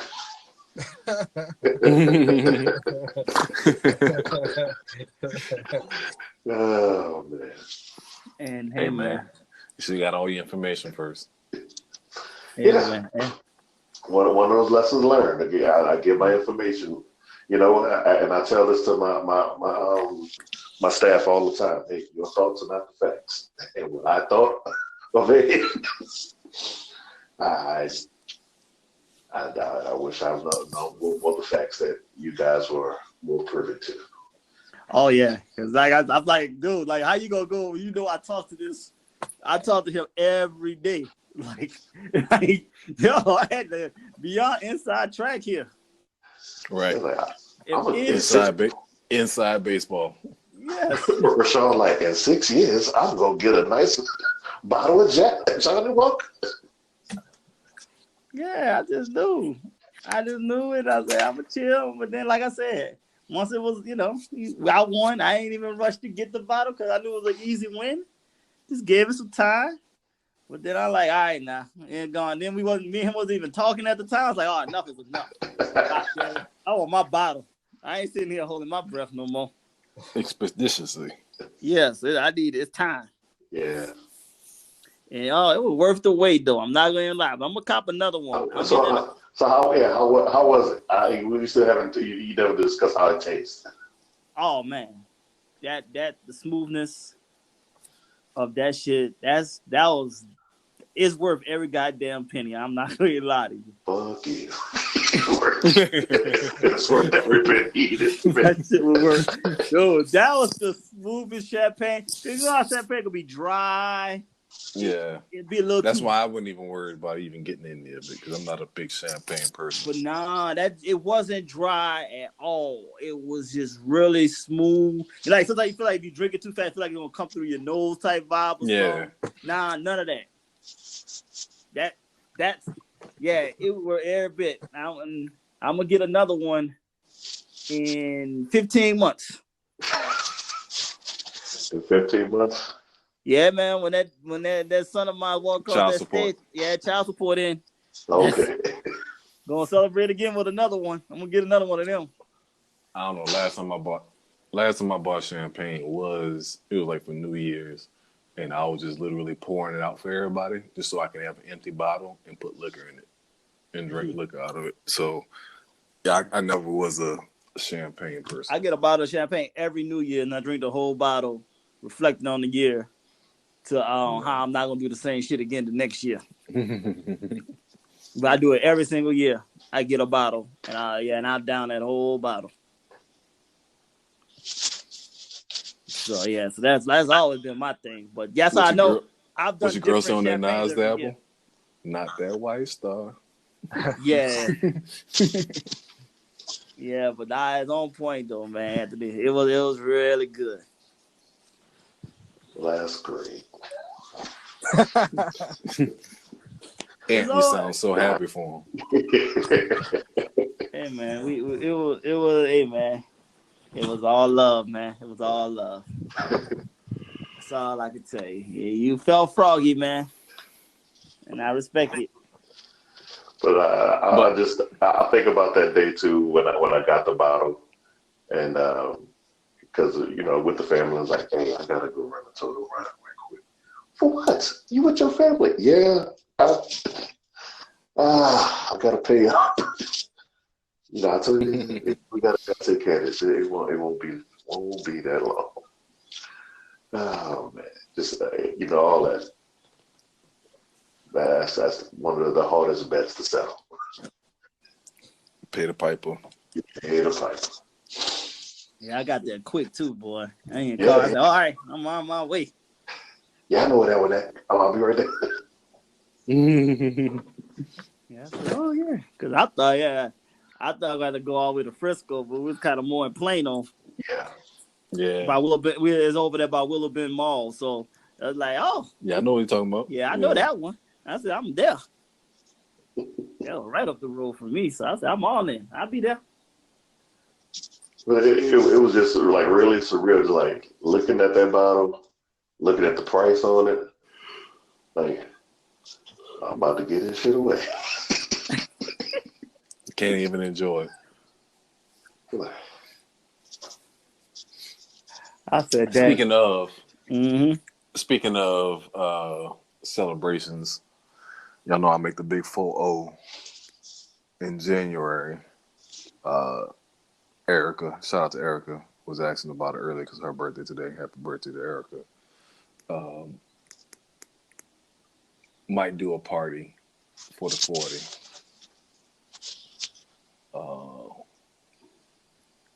I don't know if I'm doing New Orleans or do a destination, but more to come. But that's definitely another event for a nice little bottle in celebration. So more to come on that. That's just something that just came up today. So yeah, maybe we do Houston or something like that, something different. You know what I'm saying? So just let us know. I see we're gonna be seeing each other. Then look at this pace, man. We're gonna be seeing each other too much next year. God damn. We got that. We talking about going to Minnesota in May. Then Floyd on me about this Saints and Raiders game next season in Vegas. Vegas, yeah. You coming, Ant? Vegas. See what I can do.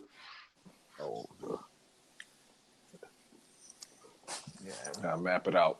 Yeah, so we'll have to see about that one. Yeah, so well, we definitely. I already know it's going probably. Yeah, I'm just gonna make that one. We're gonna have to make that one happen somehow. We'll figure out the schedule whenever that schedule come out. Well, yeah, I turn 40 next year too, so I just tag mine on Damaris and shit. Make it easy. I came in first. I know what I'm saying. I think I just tag it in with yours. I was thinking about back home too. That would be easier for the for my crew from the players and my people. So what, going back to the Metro where it all started? I don't know. I mean, I don't know where, but I was just thinking doing a hall or something like that. Because I know Juan did his 40th last month or a month before last in August. So that was off the chain. So something like that. Just invite the family and the usual suspects and just let whatever happen. Cool. Yeah, like I said, just let me know. Yeah. Invite Nadine. Lord have mercy. She'll be invited. I think she's in Florida now. Stationed in Florida. I don't know.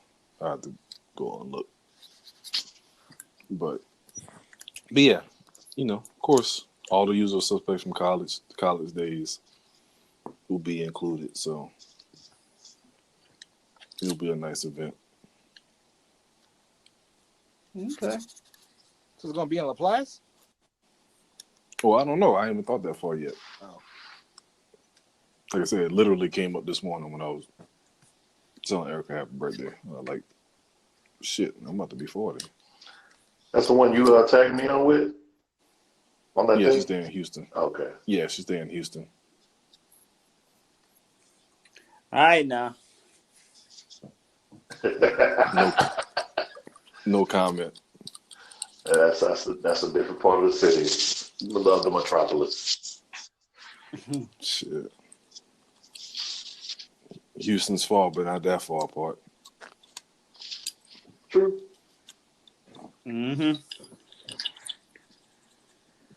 True.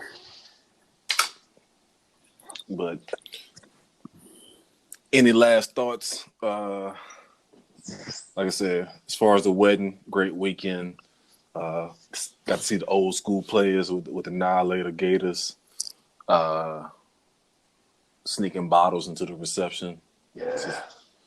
Yeah.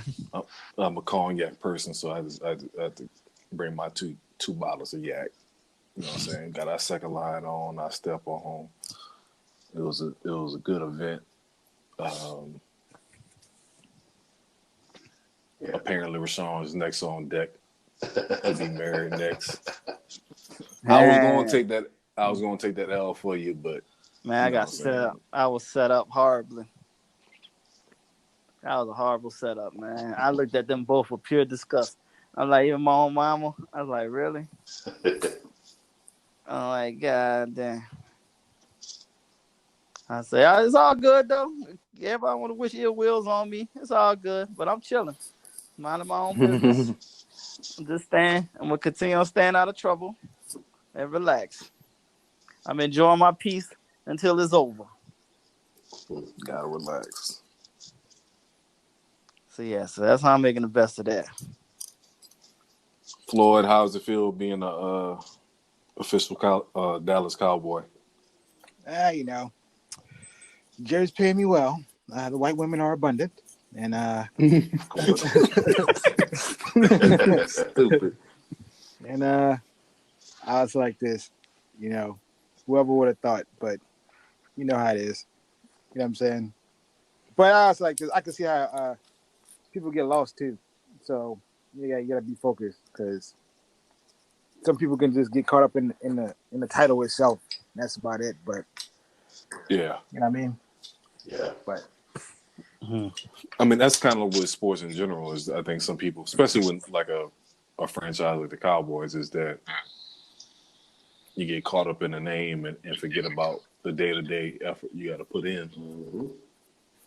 Like, what's that dude that was from Chicago that was slinging cocaine? Heard. What was his name? Heard. Yeah. You know what I'm saying? He got busted and then got busted again while he was waiting trial. Like, nigga, you ain't Freeway Brick. Relax. Run some out routes. And you would have never thought he was in today. Because I remember him on what was that? The show on HBO. The Hard Knocks. Yeah, Hard Knocks. I remember him being like, that dude was moving bricks. Yeah, but he's from Chicago. Right. He is from Chicago. So it's like he's from Chicago. You can't underestimate nobody.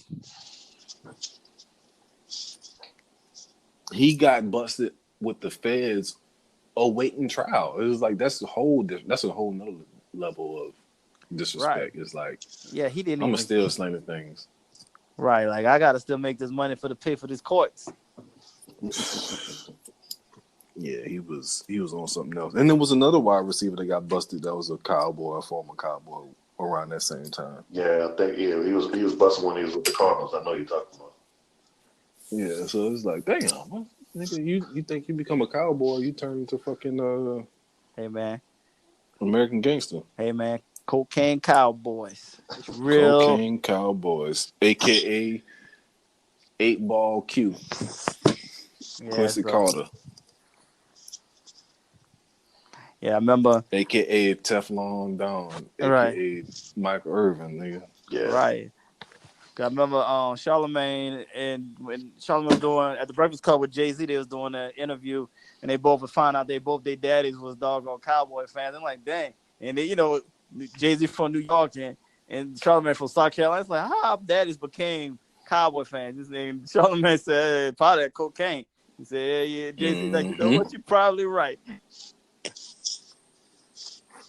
Facts.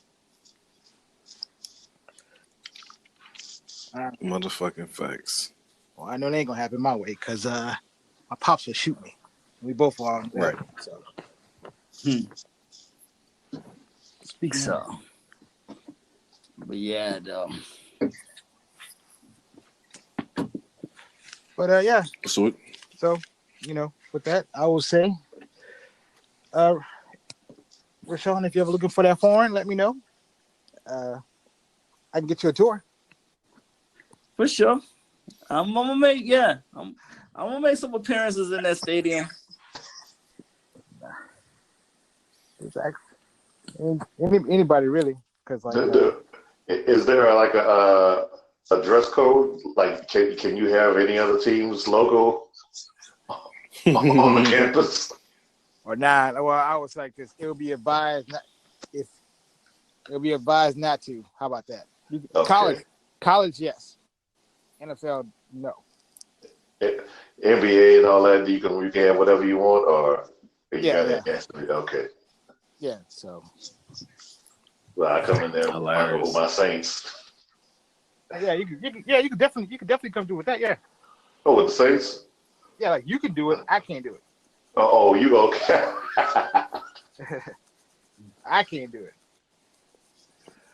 Oh man. You'd be stupid to do it. Yeah, how about that part? Yeah, it would be stupid to do it. You know what I mean? But it's business, man. You gotta play the part. Yeah. Because I don't know. It's work. Do you remember Florida, Shanika Dabney? It ain't sound familiar. Yeah, she was the same with me. Because she worked for the Saints, not doing the communications director. Oh, really? Yeah, but she was working for the NFL Network for a minute too. Because I know a dude named Jeff. I can't just say his last name right now. I call him Jeff G. But he's a cameraman down there, and he pretty much kind of told me the same thing. Like, you have to be all Saints, and that's it. So, but of course, it's hard to get in with the Saints, though. I can tell you that. Oh yeah. Oh, definitely. Yeah, it's very hard. Yeah, my dad been on the chain gang since '88. So,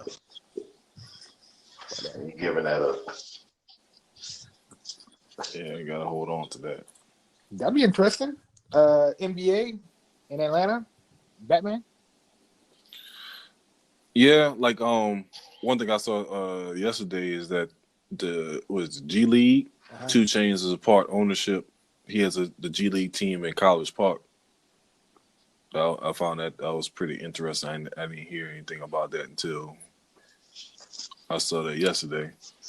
Especially since he's from College Park and stuff like that. So it was they had like a tryout and such. So that was pretty interesting. But yeah, that was something I was gonna look into.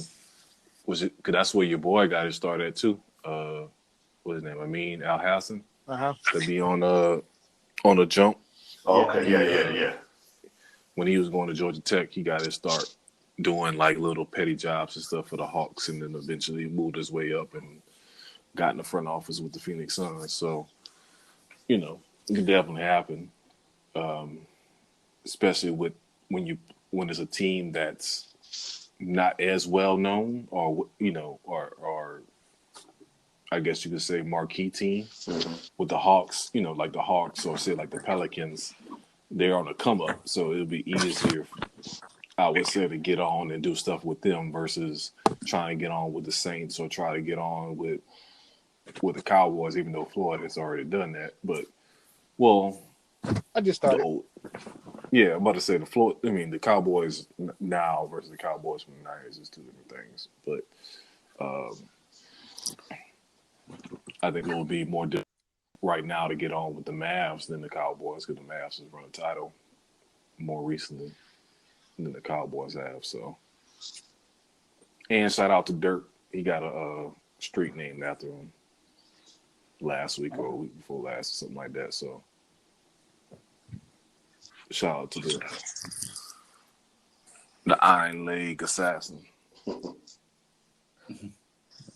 He black, bro. I just say that. We know that. We'll say that story for another day.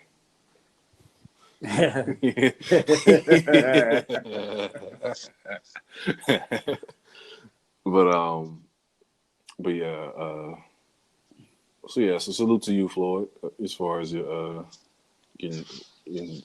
new career, your 75th job in the past 18 months. I know, right? But I've been bouncing around. Like a bad hooker. Yeah, then turn into Pretty Woman. You got the cowboy gig. You lucky about that. If you ladies listening, before you step to me, your credit score better be on point, because my wife ain't playing with y'all. That's all I gotta say. She's not playing. God damn. Get that FICO score right. Yep. I found out I got my wife and an additional wife, her best friend, I was like, all right, I guess it's gonna work out, huh? So, AKA the white girl, AKA, you know what I'm talking to.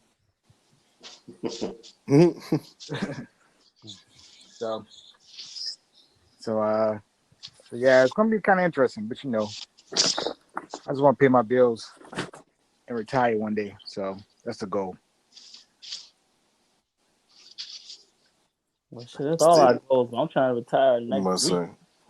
say, stay black and die. I know, right? Yeah.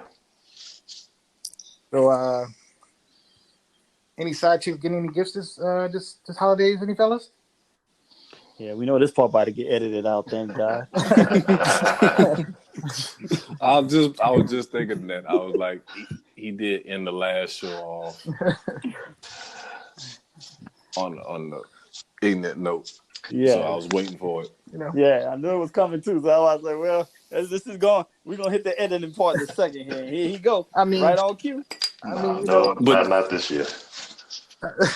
So apparently it's the social media has went from no shave November to no nut November. Shit, fucking right. I'm not right though. Yeah, I'm about to say, I don't know who come up with this, but no. No, we're not gonna participate in that. Yeah, last month was Sober October. Yeah, definitely didn't participate in that either. Out their damn mind. Well, these yams about. I didn't know that one existed. Sober right. October. That shit sound. I didn't know where that came from. And these yams about to come out. It's about to feel like Thanksgiving all the way up until the New Year. So, happy holidays, my brothers. Y'all go ahead and give gracefully.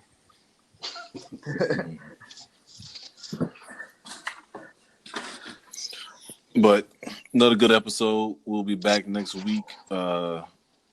Raheem Goodell. I blame my sub 500 record on you. Another thing. NBA Fantasy. I sent y'all the invites. Join the shit. Yeah, I joined. I'm already locked in. I'm already there. I'm set. I'm in. All right. I'll probably do the draft later this week. That way I can participate in something I'm actually winning. Oh, and Power was the shit. I'm still 2 seasons behind. I'm still 10 minutes in the first episode. I gotta start binge watching now. My dad binge watched that in 2 weeks and caught up. You can. Yeah, you can do that. You can definitely do it. You're a retired father, correct? Right. It's 2 different stories. Yeah, exactly. Yeah, facts. But yeah, I'm eventually gonna do the same and catch up with it. Yeah. But I actually turned off Stars, but I need to turn that back on. What? I got flipped on. I got to pay for that damn Disney Plus shit. Oh, you can get. Oh, we can talk about that. Wait, if you got the Stars app, I'll just give you my my little joint, my email and everything. You can just do it through my my cable service. All right. Hey, but that Disney Plus, I might get it. So don't worry about it. All right. I get it free through Verizon. Oh. Alrighty then. Just 1 year. So. Yeah. Make sure you delete all of this because you see what Netflix trying to do. They're trying to kill our vibe already. So. What you mean? They did. They're trying to catch everybody that's sharing passwords and stuff. How? Can't control that. I don't know. They working on something. They trying to pull that off. On the way, this is the problem with that is you can't. Originally, you would think, okay, I'll just do it off the IP address. Right. But you can't do that with everybody having cell phones. That is so true. You know what I'm saying? So you can't tell me, oh, you logged into your account from a different IP address. Oh, no, I did it from my cell phone, and I streamed it to the Chromecast at my friend's house. How you going to kind of act, It's like, do you really want to have that headache and having that argument with a customer that you can potentially lose when, you know what I'm saying, they can legitimately just be somebody that's traveling. You know, think about, like, for example, with you, Sean, you travel all over the city in Dallas. Yeah. Like, if you had a different type of job where you was, like, in a building or whatever, or just when you get to a point where you're chilling and you fucking log in to your account and watch some shit. Right. You know what I'm saying? Or like one of my cousins, they travel for their job and they travel all over the country. And then when they go to a hotel, they want to sit down and watch TV. They just log into their account on their iPad. You can't really say, oh, well, you signed to a different IP address. Blah, blah, blah. Well, they'll be able to catch it because your device gives off what it is. Back, you know, like, say for example, you know, like on my network, right? I can see all of the devices that's connected to my network, and Right. and it also identifies some of the devices also. Yeah, but they can't identify what's your device. So, like, for example, when I was at your house and I streamed on your Chromecast, you know what I'm saying? They can't say, how can they determine that it's not your device? If you click that option that says share your data back with the provider, then they can. Yeah, but they can't determine that that's not one of your accounts. You know what I'm saying? Like one of your devices. Like, how they know that, you know, you're not my fucking father and paying for my bill, or, you know, just whatever. They can't really identify to that extent. They can identify it as a different device, but they can't just say that it's not the person that's paying for the Netflix accounts, you know, under his umbrella, I guess you could say. So it's not as clean cut as they think it's going to be. Now, yeah, if you got somebody that's sharing like 50 devices, that's a whole different story. Right. Right. But I think even with that or whatever, aren't you only able to share to like 4 or 5 people? Yeah, but that doesn't really work. Oh, okay. Well, it used to. I remember at one point, like, say for example, I think when I originally had my account, I had it on to where you can stream on 2 different things, 2 different devices. So like, it used to be if I'm watching in my living room and then DJ watching, and I go in my bedroom and try to turn it on, one of those other 2 TVs would turn off. Yeah, exactly. I remember that too. And it doesn't do that no more. You know, so I think with my account now, I don't even know what it says, but I'm pretty sure it's more than 2 devices. It says it's probably 3 or 4. But in the past, it used to be anytime more than your account set up. If it's more than 2 devices, it'll automatically turn off. Yeah, because I remember the times you might be on it, and I would try to get on it. It wouldn't let me get on. Mm-hmm.